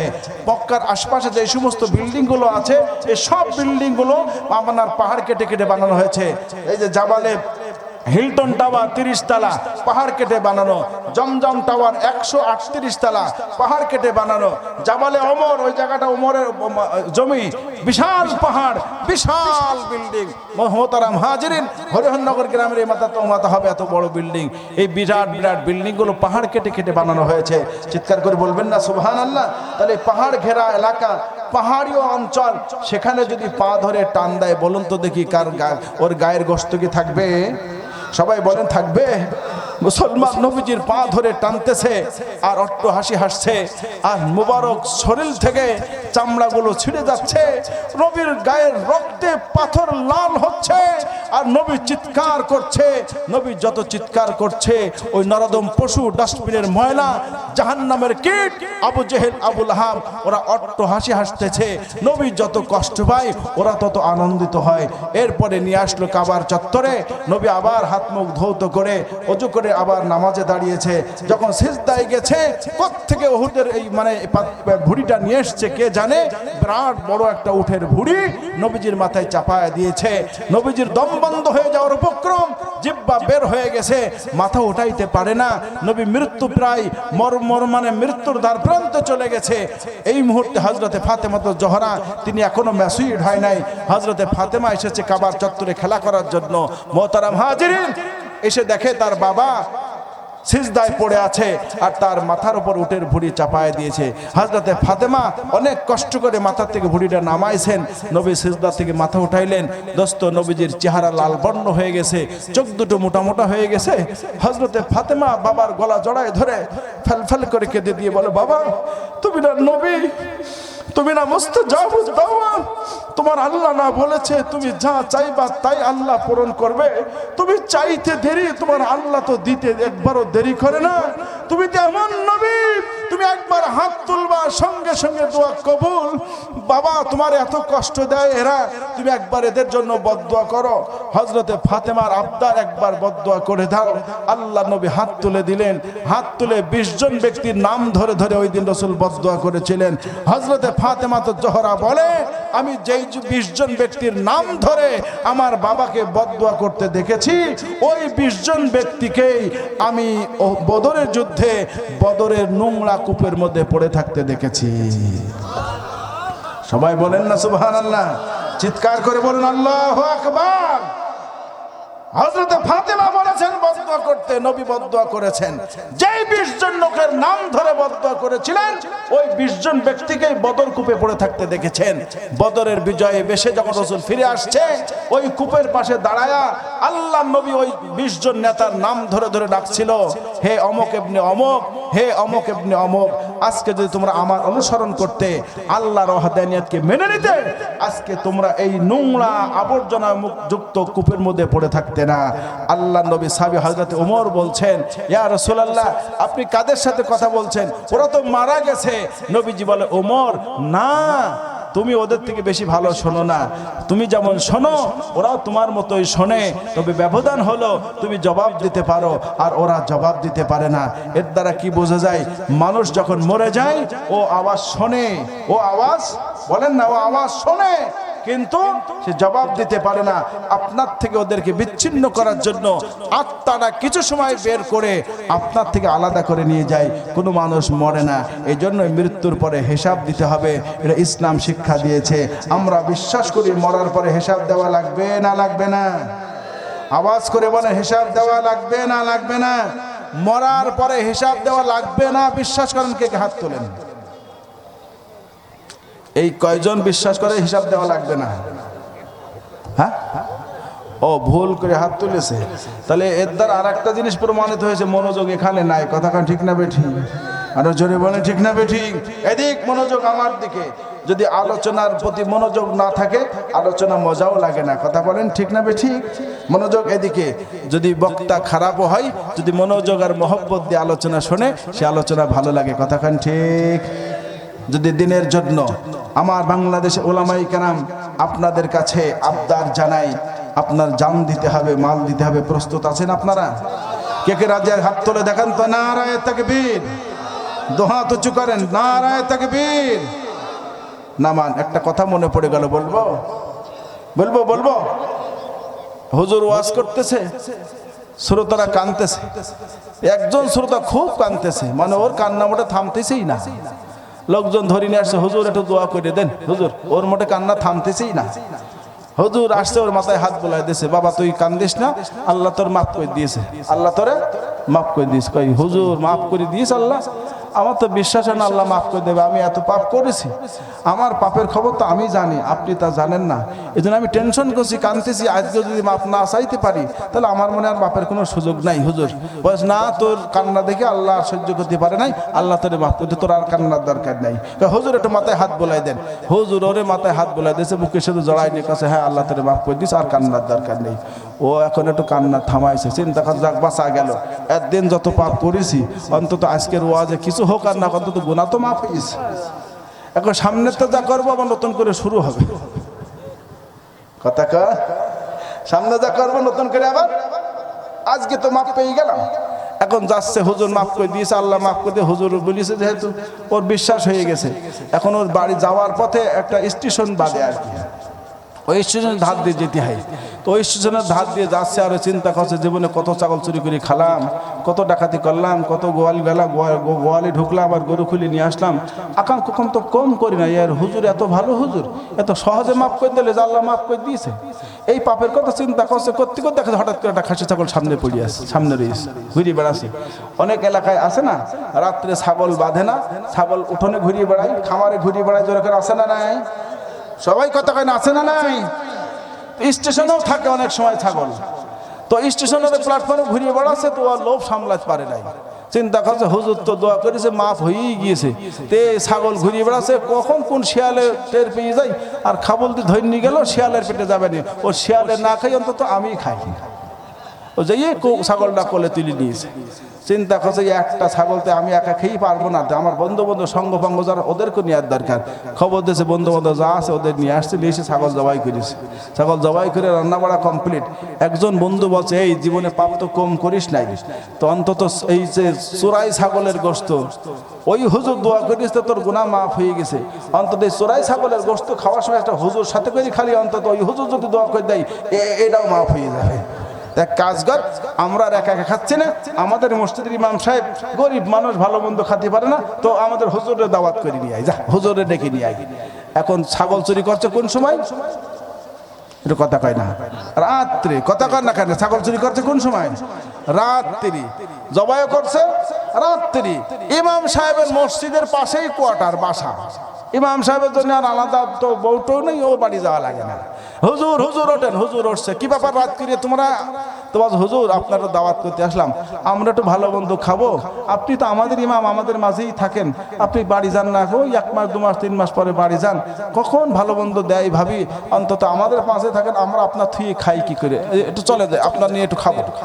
হুজুর তো খুশিতে আল্লাহতে গদগদ হয়ে গিয়েছে, এ কি ভালো মুসল্লি, এ কোন ছিল তো ভালো মুসল্লি আসছে হুজুর খুশিতে। এখন খানা দানা খাওয়ার পরে হুজুরও খুশি, ওরাও খুব খুশি, ছাগলের গোশত মেরে খেয়েছে। এখন হুজুর বলছে, বাবা তোরা যে গোশত খাওয়ালি, ছাগলের গোশত, ছাগল কনতে নিয়ে আইছিস? কই হুজুর কি আর বলবো, ওই স্টেশনের প্ল্যাটফর্মে ঘুরিয়ে বেড়াচ্ছিল, চিন্তা করলাম শিয়ালে খেয়ে ফেলবে, তা আমরা ধরে নিয়ে জবাই করে দিলাম। সুবহানাল্লাহ, ওই দেখেন সুবহানাল্লাহ, চোরাই ছাগলের গোশত খাচ্ছে, তাও সুবহানাল্লাহ। মুসলমান ভাইরা রে আমার, হুজুর বলল কি সর্বনাশ না করলি, একটু পরে ফজরের আযান হবে, হাইয়া আলাস সালাহ, আজান হবে, আমাকে নামাজ পড়াতে হবে, তোদের চুরি করা ছাগলের গোশত আমারে খাওয়ালি, এই গোশত পেটে করে কেমনে আমি আল্লাহর সামনে দাঁড়াবো, কেমনে মুসল্লিদের নামাজের দায়িত্ব নেবো? তোরা তো বলে সারবি একটে দায়িত্ব বেহাজালি মা, আর আমার তো মাথার মধ্যে ঘুরপাক আছে চোরাই ছাগল, ছাগল চুরি করা কথা কন ঠিক না বেঠিক আমার ভাইরা? চিন্তা করছো হুজুর কি সর্বনাশ না তোরা করলি, চোরাই ছাগলের গোশত খাওয়ালি, এখন তো তোদের বিপদ আছে। হুজুর কি বিপদ? কই কিয়ামতের ময়দানে ছাগল আল্লাহর দরবারে হাজির হয়ে যাবে, ওই ছাগলের মালিক আল্লাহর দরবারে হাজির হয়ে যাবে, ওরা আল্লাহর দরবারে তোর বিরুদ্ধে মামলা দায়ের করবে, যে চুরি করেছো চোরের বিরুদ্ধে মামলা দায়ের হবে, প্রতিটা ছাগলের পশমের বিনিময়ে তোর নেক কেটে নেওয়া হবে। যে ছাগলটা চুরি করছিল ও সামনে এসে বলছে হুজুর দাঁড়ান দাঁড়ান দাঁড়ান, আমার একটা কথা আছে, আমার একটা কথা আছে। আপনি বললেন কিয়ামতের দিন ছাগলের মালিক হাজির হবেন, ওই ছাগলও হাজির হবে, ছাগলের মালিক মামলা দায়ের করবে, আর ছাগল বলবে আমি স্টেশনের প্ল্যাটফর্মে ঘুরে বেড়াচ্ছিলাম, আর এই লোকটা আমার চুরি করে নিয়ে জবাই করে খেয়ে বেড়াইছে। ছাগলও হাজির, ছাগলের মালিকও হাজির। তখন ও হাসে আর বলে হুজুর আমার আর কোনো টেনশনই নাই, আমার আর কোনো, ছাগলের মালিক যেহেতু হাজির, ছাগলও হাজির, আল্লাহ বিচারক বিচারপতি আল্লাহ, আর আমি হলাম বিবাদী আর ছাগল আলাবাদী। বাদী ছাগল নিয়ে উপস্থিত থাকবে হাসরের মাঠে। আল্লাহ যখন ছাগল দেখবে সামনে দাঁড়িয়ে আছে, আমি বলবো আল্লাহ ছাগল চুরি করেছিলাম বটে, এখন তো ছাগল হাজির আছে, ওই ছাগলটা ওনারে ফিরাইয়া দেন, আমারে মাফ করে দেন। কত বড় শয়তান চিন্তা করতে পেরেছে? ওই ছাগলকে দেওয়া যাবে? কথা বলে দেওয়া যাবে? আমাদের সমাজে কিছু মানুষ আছে হুজুরদের জন্য ইসলামের জন্য চোখের পানি দেয়, ওয়াজের মাঠে যখন ওয়াজ শোনে হাত তোলে না, পাও তুলে দেয়, মসজিদে যখন ইমাম সাহেবের বয়ান শোনে তখন সব সাই দেয়। কথা বলেন ঠিক না বেঠিক আমার ভাইরা? আরো জোরে কর না ঠিক না বেঠিক আমার ভাইরা? ইসলামের গোষ্ঠী শ্রাদ্ধ করে যারা, তারাও হাত তুলে সাই দেয়, হুজুর আমরা ইসলামের জন্য জীবন দিয়ে দেব, কিন্তু ময়দান থেকে বের হয়ে যাওয়ার সঙ্গে সঙ্গে এই কথাগুলো আর মনে থাকে না। এরা হলো টাটকা মুনাফিক মার্কা মুসলমান। কথা বলে ঠিক না বেঠিক? আরো জোরে বলে ঠিক না বেঠিক? ঠিক বললেও ঠিক, না বললেও ঠিক। বাংলাদেশে যদি মুনাফিকের সংখ্যা বেশি না হতো তাহলে বাংলাদেশ অনেক আগেই ইসলামী স্টেট হয়ে যেত। কথা ঠিক না বেঠিক আমার ভাইরা? একেবারে আল্লাহ সামনে দাঁড়িয়ে বলে ইয়াকা না'বুদু ওয়া ইয়াকা নাস্তাঈন। যখন বলে না বলে না আল্লাহ আমরা তোমারই গোলাম, তোমার কাছে সাহায্য চাই। ইয়াকা না'বুদু ওয়া ইয়াকা নাস্তাঈনের অর্থ কি? আমরা তোমারই গোলাম, তোমার কাছে সাহায্য চাই, আমরা তুমি ছাড়া কারো সামনে মাথা নত করব। মসজিদ থেকে বের হয়ে যাওয়ার আর মনে থাকে? যখন মনে থাকে আর মনে থাকে না। যারা আল্লাহর সামনে দাঁড়িয়ে বলে ইয়াকা না'বুদু ওয়া ইয়াকা নাস্তাঈন, মসজিদ থেকে বের হওয়ার পরে মনে থাকে না, এরা হলো টাটকা মুনাফিক মার্কা মুসলমান। কথা বলে ঠিক না বেঠিক আমার ভাই? না এখন মুনাফিকের সংখ্যা বেশি না কম? আরো আওয়াজ করে বলেন বেশি না কম? মুনাফিক সংখ্যা বেশি, যার কারণে আজকে ইসলামে মুসলমান চরমভাবে লাঞ্ছিত। আমরা জীবন দিতে প্রস্তুত আছি ইনশাআল্লাহ? আর জোরে কান ইনশাআল্লাহ। আল্লাহ আমাদের সবাইকে কবুল করেন। আরেকটা ঘটনা বলি, আমি আলোচনা দিতে টানবো বলবো। মদিনার থেকে 350 মাইল দূর এক যুবক, তার বড় নবীর অন্তরে নবীর প্রতি বড় ভালোবাসা। এই যুবক আমার বড় ভালোবাসা, সহ্য করতে পারে না, স্থির থাকতে পারে না, কিন্তু দুঃখজনক ব্যাপার হলো তার সম্পদ নাই, টাকা পয়সা নাই। কারণ টাকা পয়সা না থাকলে তো হজ করা যায় না। কথা বলে ঠিক না বেঠিক? হজ হলো মালি ইবাদত, যাকাত মালি ইবাদত। যাদের টাকা আছে তারা হজ করবে, যাদের টাকা আছে তারা যাকাত দেবে। কথা বলে ঠিক না বেঠিক? এই যুবকের টাকা নাই কিন্তু বড় ইচ্ছা হলো সে রসুলের রওজায় সালাম দেবে, আর বর্তমান খলিফাতুল মুসলিমিন অর্ধ পৃথিবীর বাদশা, সে তার পিছনে নামাজ আদায় করবে, যার হাতের ইশারায় গোটা পৃথিবী পরিচালিত, তার পিছনে নামাজ আদায় করবে। আর সহ্য করতে না পেরে ও উট নিয়ে রওনা হয়েছে মদিনার পথে। কত দূর রাস্তা ভাই? 350 মাইল দূর। জোরে বলেন কত মাইল? 350 মাইল দূর। মক্কা থেকে জিদ্দা যতটুকু, এতটুকু রাস্তা থেকে দূর হয়েছে। মুসলমান ভাইরা আমার কান লাগায় শোনেন, যুবক রওনা হয়েছে। কিছু সময় উটের পিঠে সওয়ার হয়, আবার কিছু সময় পায়ে হেঁটে চলে। চলতে চলতে আমার ভাইরা কয়েক সপ্তাহ পার হয়ে গেছে, বড় দুর্বল হয়ে গেছে।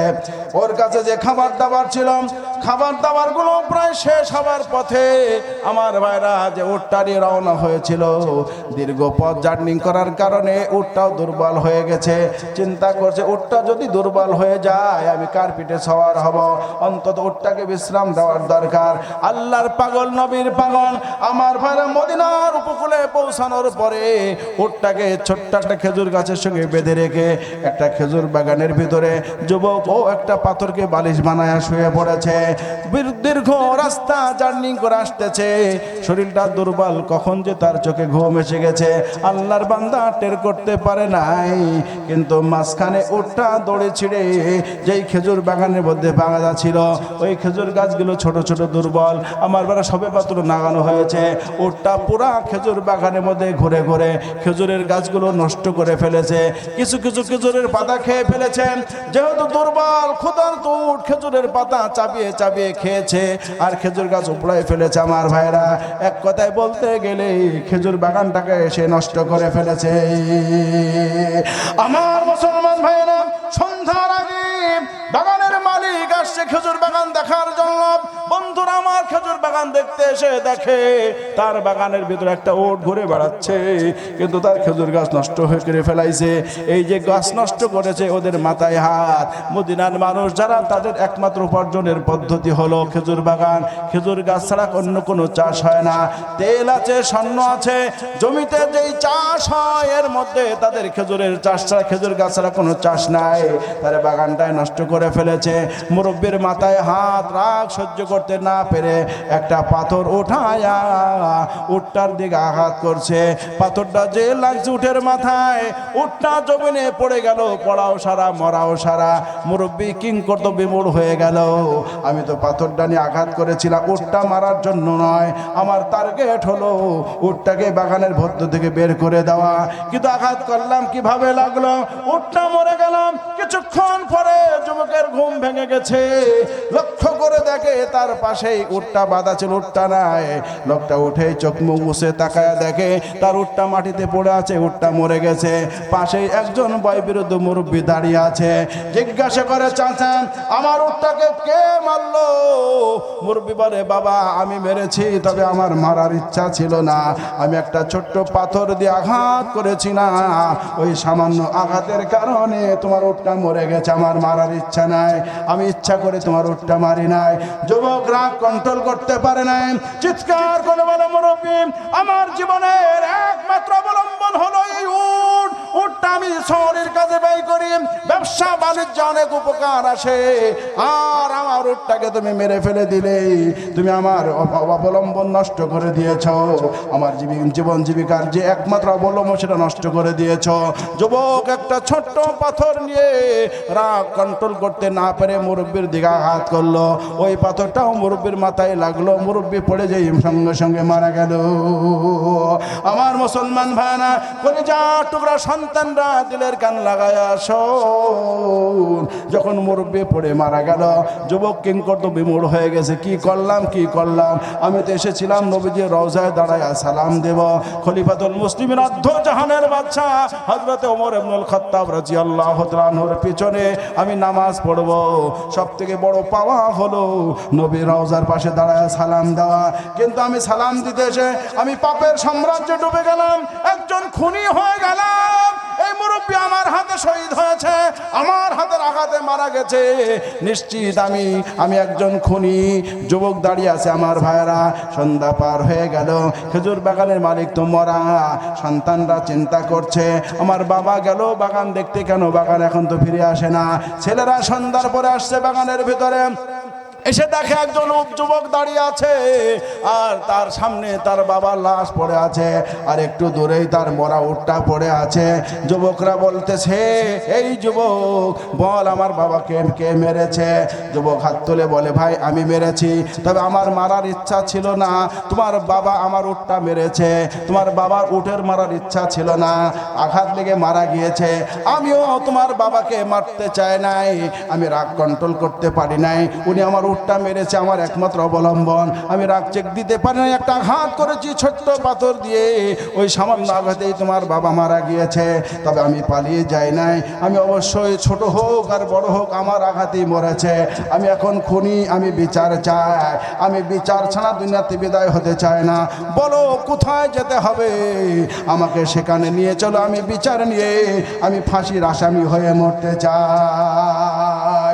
যুবকের তিনটা ছেলে, যুবকের ধরে আমিরুল মুমিনিন অর্ধ পৃথিবীর বাদশা, যার হাতের ইশারায় গোটা পৃথিবী থরথর করে কাঁপে, তার সামনে হাজির করলো। আমার ভাইরা, ওমর ইবনুল খাত্তাব বলল আগামী শুক্রবারে এদের বিচার হবে। আমার ভাইরা, মদিনার হাজার হাজার লক্ষ লক্ষ মানুষ মসজিদ নববীতে উপস্থিত রয়েছে, সেই জায়গায় এই বিবাদে উপস্থিত হয়েছে। আমার ভাইরা, খেজুর বাগানের মালিক ওই মুরব্বী তিন ছেলে আমিরুল মুমিনিনের সামনে দাঁড়ায় বলল, হে খলিফা, এই যুবক আমার বাবারে হত্যা করেছে, আমরা হত্যার বিচার চাই, আমরা এই খুনিকে পালায় যেতে দেব না। যুবক বলে, হুজুর আমি আসলে খুন করেছি, আমি পালায় যাই না, পালায় যাওয়া ব্যক্তিও নয়। হে যুবক, আমারে পালায় যাওয়ার অপবাদ দিবা না, যদি পালায় যাইতাম তোমরা আসার আগেই আমি তোমার বাবাকে খুন করে পালায় যেতে পারতাম। আমার বাড়ি এত দূরে, মদিনা থেকে 350 মাইল দূর, সেখানে তোমরা আমাকে খুঁজেও আনতে পারতে না, আমার পরিচয় জানতে না কে তোমার বাবাকে মেরেছে। এর দ্বারা প্রমাণিত আমি খুন করেছি, আমার হাতে তোমার বাবা মরেছে, আমি ইচ্ছা করে মানি, তবে মরে গিয়েছে, আমি বিচার চাই, আমি পলায়া যাব না। খলিফাতুল মুসলিমিন যেই শাস্তি দেবে আমি সেই শাস্তি নিয়ে দুনিয়া থেকে বিদায় হতে চাই। মুসলমান ভাইরা আমার, বিশাল জনসমুদ্রের মাঝখানে খলিফাতুল মুসলিমিন সাক্ষী সমন্ত শোনার পরে বললেন, আগামীকাল এই যুবকের, আগামী শুক্রবারে এই যুবকের ফাঁসি হবে, যেহেতু সে খুন করেছে।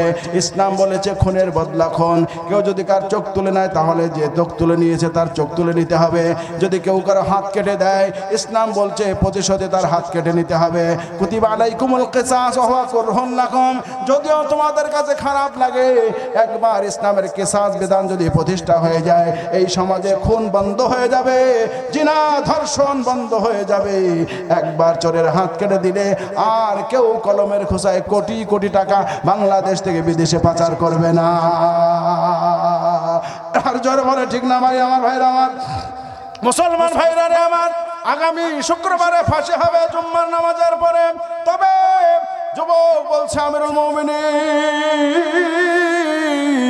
আপনি ফাঁসি দেবেন, আমার বিন্দু আপত্তি নাই, তবে আমার একটা আবদার হলো, আমি আমার দেশ থেকে এসেছি, আমার দেশে মা আছে, স্ত্রী আছে, ছেলে মেয়ে আছে, একটু অনুমতি যদি দিতেন আমি আমার মায়ের থেকে বিদায় নিয়ে আসতাম, মায়ের কাছে ক্ষমা চেয়ে আসতাম। কারণ যেই মা আমাকে 10 মাস গর্ভে ধারণ করেছে, বুকের দুধ খাওয়ায় আমাকে লালন পালন করেছে, মায়ের কাছ থেকে দোয়া নিতে পারলে, মায়ের কাছে ক্ষমা চাইতে পারলে বড় ভালো লাগতো, অনুমতি কি দেওয়া যাবে? আর একটা আবদার হলো, আমার দেশে আমার কিছু ঋণ আছে, আমি দিনাদার, আমার কাছে মানুষ টাকা পয়সা পায়, আমি যদি মারা যাই আর আমি ঋণ পরিশোধ করতে না পারি, তাহলে কিয়ামতের ময়দানে মহা মুসিবতের দিনে আমি নির্দোষ হওয়ার পরও আল্লাহর আদালতে আসামি হয়ে যাব। ওই পাওনাদাররা আমাকে ছাড়বে না, পাওনাদাররা তাদের পাওনার কারণে তারা আমাকে জাহান্নামে নিয়ে চলে যাবে। ওমর বলে, তুমি বলেছো তোমার কথা ঠিক আছে, তবে তুমি একজন অপরাধী, অপরাধী থেকে ছাড়া যায় না, তোমাকে বিশ্বাস করা যাবে না, তুমি দেশে গেলে ফিরে আসবে, এই গ্যারান্টি কি আছে? দেখো মদিনায় যদি কেউ তোমার জিম্মাদারি নেয়, ওই জিম্মাদার ব্যক্তির কারণে তোমাকে ছাড়তে পারে। আমার ভাইরা, যুবক বলে, মদিনায় আমার কেউ চেনে না, কেউ জানে না কে আমার পক্ষ নেবে, কে আমার জিম্মাদারি নেবে, কেউ তো আমার চেনে না, আমার সম্পর্কে জানেও না। সবাই বলতেছে তোমরা কি আমার জিম্মাদারি নিবা? ওমর বলতেছে তোমরা কি এই যুবকের দায়িত্বভার গ্রহণ করবা? যুবক বাড়িতে যাবে, বাড়িতে যদি ফিরে না আসে, যেই ব্যক্তি দায়িত্বভার গ্রহণ করবে এই যুবকের পরিবর্তে এই আদালতে তার ফাঁসি হবে, তার মৃত্যুদণ্ড দেওয়া হবে। কেউ দায়িত্ব গ্রহণ করে না, হাজার হাজার মানুষ দাঁড়িয়ে আছে। যুবক বলে, হুজুর আমার দায়িত্ব কেউ নেবে না, আপনি যদি আপনার জিম্মায় আমাকে ছেড়ে দেন, আমি মায়ের কাছে দোয়া নিয়ে আসবো, ক্ষমা চেয়ে আসবো, আর আমার ঋণগুলো পরিশোধ করে আসবো। আমার ভাইরা ইতিমধ্যে আবু যর গিফারি মানুষের কাতার ভেদ করে সামনে দাঁড়ায় গেছে। আমিরুল মুমিনিন, আমি দায়িত্ব নিলাম, এই যুবককে ছেড়ে দেন, সে তার বাড়িতে চলে যাক। আমি দায়িত্বভার গ্রহণ করলাম। ওই যুবক যদি ফিরে না আসে, আপনি আমাকে তারই পরবর্তী মৃত্যুদণ্ড দিবেন। ওমর বলে, আবু যর, তুমি কি জানো, তুমি কি চিন্তা ভাবনা করে বলছো ওই যুবক যদি না আসে, তুমি তাকে চেনো না, জানো না, যদি না আসে তাহলে তার পরিবর্তে তোমাকে কিন্তু ফাঁসি দেওয়া হবে, মৃত্যুদণ্ড কার্যকর করা হবে। আমার ভাইরা আবু যর গিফারি বলে, ওমর রে, আপনি কি জানেন না আমার রাসূল বলেছেন, আল মুসলিম আখুল মুসলিম, একজন মুসলমান আর একজন মুসলমানের ভাই, কুল্লু মুসলিমিন ইখওয়াতুন, প্রত্যেকটা মুসলমান ভাই ভাই, ও আমার কালিমার ভাই। সমগ্র মদিনায় যদি একটা মানুষও সাক্ষী না দেয়, আল্লাহ নবীর হাদিস অনুযায়ী আমি ভাই হয়ে তার সামনে দাঁড়ায় গেলাম। ওমর, আজকে থেকে মনে করবেন এই যুবকের আপন ভাই হলো আমি আবু যর। ও যদি না আসে, আমি আবু যর আমার ভাইয়ের জন্য মৃত্যুদণ্ডে আমি আসামি হতে রাজি আছি। আমার ভাইয়ের আবু যরকে বন্দি করা হলো। যুবক চলে গেল ঘোড়া দাপড়ায়। আমার ভাইরা দ্রুত যাইয়া মায়ের কাছ থেকে দোয়া নিয়েছেন, বিবির কাছ থেকে দোয়া নিয়েছেন, ঋণ পরিশোধ করেছেন। যেহেতু আজকে শুক্রবার, আগামী শুক্রবারে ফাঁসি হবে। আমার ভাইরা ক্ষমা টমা চেয়ে বিদায় হবে। বিদায় বেলায় মায়ের সামনে দাঁড়ায় বলছে, মা গো, আমি একজন ভাই বিরুদ্ধে মুরব্বিরে খুন করেছি, আমি ফাঁসির আসামি, আমার মৃত্যুদণ্ড কার্যকারী করা হবে। আমি ওমরের কাছ থেকে বিদায় নিয়ে এসেছি, আমার দায়িত্ব আমার এক কালিমার ভাই আবু যর গ্রহণ করেছে। ও মা, আমি যদি না যাই আমার ওই ভাইয়ের ফাঁসি হয়ে যাবে, আমার ভাইকে ওমর মেরে ফেলবে। মা, আমাকে যেতেই হবে, আমার বিদায় দিয়ে দাও। মা বিদায় বেলায় নিজে হাতে ভাত মাখায়া সন্তানরে খাওয়ায়, সন্তানরে বিদায় দিতে চায় না। মা গো, দেরি করো না, আমাকে ছেড়ে দাও। সন্তান মায়ের পা দুখানা জড়ায় ধরে ক্ষমা চেয়ে মায়ের মুখে চুম্বন করে রওনা হয়ে গেল। তার সন্তান আছে, বিবি আছে, মা আছে, সবাই রাস্তার দিকে তাকিয়ে আছে। যুবক চলে গেল। আমার ভাইরা শুক্রবারে জুম্মার নামাজের পরে ওই যুবকের খোঁজ নাই। আমার ভাইরা মৃত্যুদণ্ড কার্যকরী করার জন্য আদালত বসানো হয়েছে, হাজার হাজার সাহাবেরা বসে আছে, ওই যুবকের খোঁজ নাই। আল্লাহর নবী সাহাবী খলিফাতুল মুসলিমিন ওমর ইবনুল খাত্তাব বলল, হে জল্লাদ, হে জল্লাদ, আবু যরকে নিয়ে আসো। আবু যর যার দায়িত্ব গ্রহণ করেছিল সে আসে নাই, আজকে তার পরিবর্তে আবু যরকে ফাঁসি দেওয়া হবে। খলিফাতুল মুসলিমিন অর্ধজাহানের বাদশা আবু যর একজন ভালো মানুষ, আবু যর একজন ভালো মানুষ, ভালো মানুষ। যে আবু যরের জন্য আল্লাহ পাক কোরআনে আয়াত নাজিল করেছে, যে আবু যরের জন্য আবু যর মসজিদে বসে আছে। জিবরিল বলে, হুজুর, এটা আপনার সাহাবী আবু যর নাকি? আল্লাহ নবী বলে, জিবরিল, তুমি আবু যরকে কেমনে চেনো? জিবরিল বলে, ইয়া রাসূলুল্লাহ, শুধু আমি না, আবু যরকে আসমানের সব ফেরেশতারা চেনে। সুবহানাল্লাহ, বলেন না সুবহানাল্লাহ। জিবরিল বলে, হুজুর, শুধু আমি জিবরিল না, আসমানে যত ফেরেশতা আছে তারা সবাই চেনে। হে হুজুর, শুধু আসমানের ফেরেশতারা না, রহমতের ফেরেশতা যত দুনিয়া আছে তারা আবু যরকে চেনে। এত দাম, এত মর্যাদা, আবু যরের এত দাম, এত মর্যাদা। সমগ্র আরবের মধ্যে আবু যরের কোনো বদনাম নাই। একজন মুত্তাকি পরহেজগার মানুষ, ভালো মানুষ নামে খ্যাত, বড় দানশীল, নিজের সম্পদ সব দান করে দিয়েছে। আবু যরের কাছে যদি কেউ হাত পাতে, আবু যর খালি ফেরায় দেয় না। আবু যর চাইলে খালি ফেরায় দেয় না, দিতে দিতে নিচে নিঃস্ব হয়ে গেছে। এই জন্য মদিনার সব মুসলমানের আবু যরকে মন দিয়ে ভালোবাসে। যখন ফাঁসির মঞ্চে আবু যরকে নিয়ে যাওয়া হচ্ছে, মদিনার হাজার হাজার মুসলমান, নারী পুরুষ শিশু, আবার বিরুদ্ধে বনিতা সবাই কাঁদছে আর বলছো, মাফ করে দাও, মাফ করে দাও। একজন ভিনদেশী যুবকের জন্য আমার দেশের একজন সোনার মানুষকে ফাঁসি দেওয়া যায় না। আমার ভাইরা, শুনে কার কথা? ইসলাম তো কারো প্রতি জুলুম করে না, ইসলাম তো কারো প্রতি অন্যায় করে না। আবু যর জিম্মাদার নিয়েছে, সে না আসা পর্যন্ত তারই ফাঁসি হবে। প্রত্যেকের চোখে পানি, হাত্তাকে জল্লাদের চোখেও পানি। খলিফাতুল মুসলিমিন বিচারকের আদালতে বসে আছে,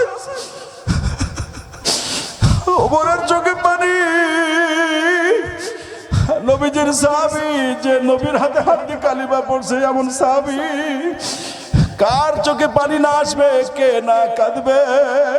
বিচারক উপর তার চোখেও পানি। আমার মুসলমান ভাইরা, জল্লাদের চোখেও পানি। সবাইকে কাঁদতে দেখেছি, কিন্তু জল্লাদকে তো কখনো কাঁদতে দেখি না। জল্লাদ কেন কান্দে? ওমর জিজ্ঞাসা করে, জল্লাদ তুই কাঁদিস কে?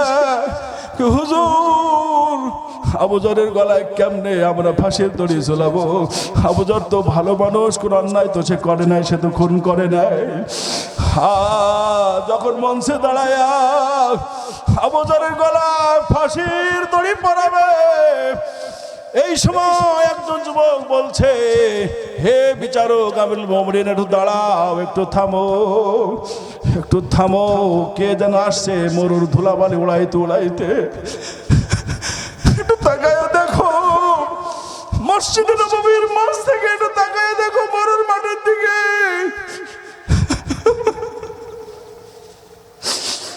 কে যেন মরুর ধুলাবালি উড়াইতে উড়াইতে বিদ্যুতের গতিতে ছুটে আসছে। একটু অপেক্ষা করে দেখো কে।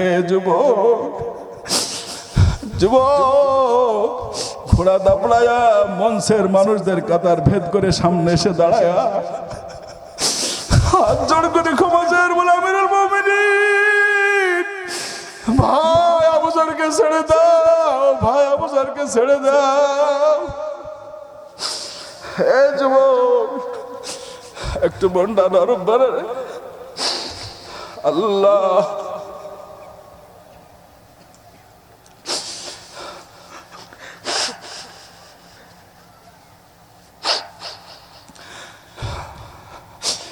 আল্লাহ, একটু মনটা বেজার করো, মাথাটা নিচু করে। আল্লাহ নবীর জীবন শুনে যদি কেউ চোখ দিয়ে পানি ছেড়ে দাও, নবীর হাদিস, মাম্বা গামেন খাশিয়াতিল্লাহ হারামাল্লাহু আলাইহিন নার। আমার মুরব্বী বাবার একটু চোখের পানি ছেড়ে দাও। চোখের পানির বড় পাওয়ার, আমার আল্লাহর কাছে বড় দাম। বান্দার চোখ দিয়ে পানি বের হলে আমার রহমতের দরিয়া, আল্লাহ রহমতের দরিয়ায় জোশ মারে, আল্লাহ সহ্য করতে পারে না। যুবক একটু কান, একটু কান। মুরব্বী বাবার একটু চোখের পানি ছেড়ে দিয়ে কান্দ, গুনাহ মাফ হয়ে যাবে। বড় সুযোগ, সময় এসেছে তোমার গুনাহ মাফ করার। চোখের পানি ফেলে কাঁদতে পারলে আমার আল্লাহ জীবনের গুনাহ মাফ করে দিবে। আল্লাহ, যুবক আমিরুল মুমিনিনের সামনে হাত জোড় করে ক্ষমা চায়, বলে আমিরুল মুমিনিন, আমার ভাই আবু যরকে ছেড়ে দে। আমার ভাই নিষ্পাপ, আমার ভাইয়ের কোনো অপরাধ নাই। আমি অপরাধী, আমি আসামি, আমি খুনি, আমি হাজির হয়ে গেছি। আমারে ফাঁসি দে, আমারে ফাঁসি দে। আমার ভাই আবু যরকে ছেড়ে দে। আবু যরের গলা থেকে ফাঁসির দড়ি খোলাই নেওয়া হলো। ফাঁসির দড়ি খুলে যুবকরে মঞ্চে তোলা হলো। যুবক যখন মঞ্চ ওঠে, আবু যর গেফারি যুবকরে জড়ায়া ধরে কাঁদতে কাঁদতে বেকরার হয়ে যায়। ভাই তুমি এসেছো, আসলে তুমি খুনি না, আসলে তুমি খুনি নাই আমি জানি। এই জন্য আমি তোমার জিম্মাদারি নিয়েছিলাম। এমন একটা ভালো মানুষ কখনো মানুষ খুন করতে পারে না। আমি আমার ভাইয়ের জন্য দায়িত্ব গ্রহণ করেছি, তুমি কখনো খুনি হতে পারো না। আল্লাহ আল্লাহ। আবু যর যখন খুনের মঞ্চ থেকে নেমে আসে, আমার ভাইয়েরা, যুবকরে মঞ্চে তোলা হচ্ছে। ওই যে খেজুর বাগানের মালিক, তার 3টা ছেলে, ওরা ওই মঞ্চেই আছে। ওরা জনতার কাতারে দাঁড়িয়ে আছে। এই দৃশ্য দেখার পরে 3টা যুবক আর স্থির থাকতে পারে নাই। ওরা কাঁদতে কাঁদতে পাগলের মতো ছুটে গেছে ফাঁসির মঞ্চে। আমিরুল মুমিনিনকে ডাক দিয়ে বলে, আমিরুল মুমিনিন, যেই যুবক 350 মাইল দূর থেকে ছুটে এসেছে এই খুনের শাস্তি নেওয়ার জন্যে, সে আসলে খুনি না, সে আসলে আমার ভাই। আমরা আমার ভাইকে শাস্তি দিতে চায় না। আমার ভাই আসলে খুন করতে চায় না। এমনিতেই আঘাত লেগে আমার বাবার মরার সময় হয়েছে, আমার বাবা মারা গেছে। আমার ভাই কখন আমার ভাইকে খুন করে নাই। আমরা আমার ভাইকে মাফ করে দিলাম, শুধু মাফই করে দিলাম না, আজকে থেকে এটা হলো আমার 4 নম্বর ভাই। যদি সে অপরাধী হতো তাহলে এই দূর রাস্তা পাড়ি দিয়ে কখনো ফাঁসির মঞ্চে দাঁড়ানোর জন্য হাজির হতো না। চিৎকার করে বলুন সুবহানাল্লাহ। আর জোরে নারায়ে তাকবীর, আর জোরে নারায়ে তাকবীর। আল্লাহ আজকের মাহফিল কবুল করেন, বলেন আমিন। বসেন, কে উঠবেন, বসেন। আল্লাহ কবুল করেন, বলেন আমিন। আল্লাহ লক্ষ্য করে দেখো হরিহরনগর সুবহানিয়া মাদ্রাসা ময়দানের দিকে তোমার বান্দারা তোমার নবী এবং তোমার নবীর সাহাবীদের কথা শুনে চোখের পানি ছেড়ে দিয়েছে। আল্লাহ প্রত্যেকটা মানুষের চোখে পানি, তুমি না বলেছ চোখ দিয়ে পানি বের হলে তুমি সহ্য করতে পারো না। আল্লাহ আমি আমার এলাকার মানুষের জন্য দাবি করছি, সকলের জীবনের গুনাহ খাতা মাফ করে দাও। বলেন বলেন আমিন, বলেন আরো জোরে বলেন আমিন, মনের গভীর থেকে বলেন আমিন। আল্লাহ সবাইকে মাফ করে দাও। আল্লাহ সুবহানিয়া মাদ্রাসা, এই ঐতিহ্যবাহী মাদ্রাসাকে তা কিয়ামত কবুল করে নাও, বলেন আমিন। আল্লাহ এই মাদ্রাসার সাথে যারা সম্পৃক্ত আল্লাহ সবাইকে মাফ করে দাও। নবীর সাহাবেরা যেমন নবীজির কথা শুনে এদিক নবীর কথা শুনে জীবন বাজি রেখেছেন, জানমাল কোরবানি করেছেন। আমি তো নবীজির উত্তরসূরি, ওয়ারাসাতুল আম্বিয়া, কথা কোন ঠিক না বেঠিক? এটা হাদিসে আছে না নাই? ইন্নাল উলামা ওয়ারাসাতুল আম্বিয়া। নবী সাহাবায়ে কিরামদের বলেছেন, আমি নবীর উত্তরসূরি হিসাবে, ওয়ারাসাতুল আম্বিয়া হিসাবে নবীর ওই দায়িত্ব পালন করার জন্য আপনাদের প্রিয় প্রতিষ্ঠান, আপনাদের প্রাণ স্পন্দন এই ঐতিহ্যবাহী সুবহানিয়া মাদ্রাসার জন্য, ওই নবীর উত্তরাধিকারী দায়িত্ব পালন করার জন্য একটু যদি আবদার করি আপনাদের কাছে, আপনারা ভাই হিসাবে, নবীর উত্তরাধিকারী হিসাবে আমাকে অপমান করবেন? বলেন বলেন, কথা অপমান করবেন? সবাই একটু সহযোগিতা করবেন ইনশাআল্লাহ। কে কে করবেন হাত তুলে দেখান তো, দেখে আল্লাহু আকবার বলেন। আল্লাহ মাফ করবেন, আল্লাহ জান্নাত দিয়ে দিবেন। সবাই তোলেন তোলেন, আল্লাহকে দেখেন, আমাকে দেখানোর দরকার নাই। আল্লাহ তোমার কুদরতি ক্যামেরার হাতগুলো ফটো করে নাও, বলেন আমিন বলেন। আল্লাহ সবাইকে কবুল করে নাও। এই ময়দান থেকে একটা লোক দাঁড়ান তো ভাই, 10,000 টাকা দিবেন। এই সুবহানিয়া মাদ্রাসা দেখেন, দেখতে দেখতে হাঁটি হাঁটি পা পা করে মাদ্রাসা অনেক বড় হয়ে গেছে। এই যে এই পাশে বিল্ডিংটা 2 তলা হয়ে গেছে, অল্প একটু বাকি আছে, বাকি অনেক কাজ রয়েছে, প্লাস্টারের কাজ বাকি আছে, রংচঙের কাজ বাকি আছে। ছাত্রও অনেক, আমি ছিলাম মাদ্রাসায় ইশার আগে, ছাত্রও অনেক, তাদের আবাসন ব্যবস্থা আরো প্রয়োজন। এই ভাই মেহরবানি করে কেউ উঠবো না। আর সাদাকা তারাদ্দুল বালা, দান করলে বালা মুসিবত দূর হয়। দান আপনি সহযোগিতা করবেন, আল্লাহ আপনার আমলনামায়। আমরা থাকবো কোনে? ইসলাম হেফাজত করতে হবে, মদিনা হেফাজত করতে হবে, কোনো ব্যাপার নাই। আপনি বলেন না, আমরা প্রস্তুত আছি। নবীজি এই ক্ষুধার্ত সাহাবীদের মধ্যে থেকে বাছাই করে করে 40,000 তৈরি করলো। কয় হাজার? বলেন না কয় হাজার? মাত্র 40,000। ওদিকে কয় লাখ? 3 লাখ। এদের মোকাবেলা করবে 40,000, তাও পেটে ভাত নেই, তাও কি নাই জোরে খান। নবীজি বেলালকে পাঠালো, যা মদিনায় ঘোষণা দিয়াই, যার যা আছে তা দিয়ে যেতে।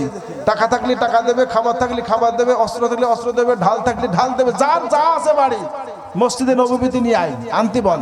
বিলাল মাইকিং করছে, ঘোষণা করছে, সবাই যার যার মতো যার বাড়িতে যা আছে মদিনায় মসজিদে উপস্থিত করছে। মোহতারাম হাজিরিন, রসুল রুমাল বিছাই দিয়েছে, এইভাবে রুমাল বিছাই দিয়েছে।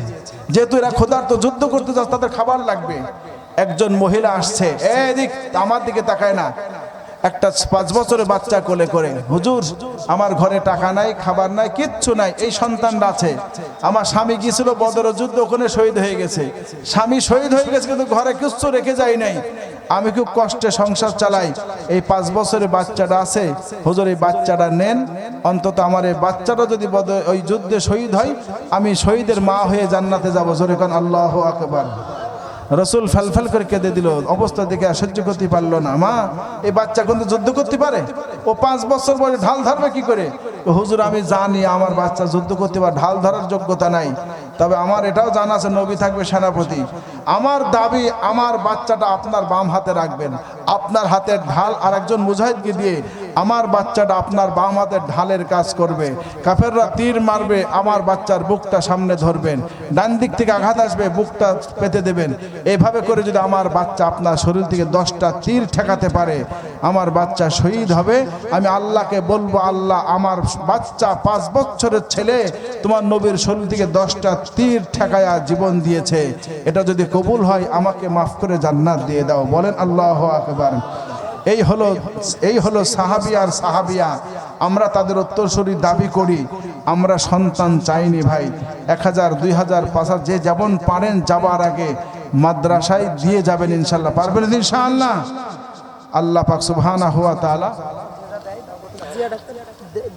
জিয়া ডাক্তার 1500 আল্লাহ কবুল করেন। একরামুল 1000 আল্লাহ কবুল করেন। আল্লাহ কবুল। আব্দুল সালাম 1000 আল্লাহ কবুল করেন। এবার শোনেন, তাহলে একটু আপনারা নগদ যারা নিয়ে এসে দিয়ে যান, ছাত্ররা ভিতরে নেমে যাও তো ভাই। সবাই একটু পকেটে হাত দেন, মেহেরবানি করে পকেটে হাত দেন। হ্যাঁ, একটু সবাই পকেটে হাত দেন। একটু এই স্টেজের এই পাশে আসো বাবারা, এই পাশ সামনে দিয়ে যাও। সবাই একটু পকেটে হাত দেন, মেহেরবানি করে পকেটে হাত দেন। যার যে বাজেট আছে আজকে বাজেটটা দিয়ে যান। আসাদুলের আব্বার নাম মাশাআল্লাহ কবুল করেন, আল্লাহ হায়াতে তাইয়্যিবা দান করেন। ছাত্ররা মহিলাদের ভিতরে চলে যাও, 2-3 জন ছাত্র মহিলাদের ভিতরে কন্ডিশন করো। এই ছেলেরা এই পাশতে না, সামনে দিয়ে হাঁটো, সামনে দিয়ে হাঁটো। মসজিদ পড়ার আরিফ দোকানদার যদি থাকো তাহলে স্টেজে এসে দেখা করলে ভালো হয়। আরিফ দোকানদার, আরিফ মসজিদ পড়া।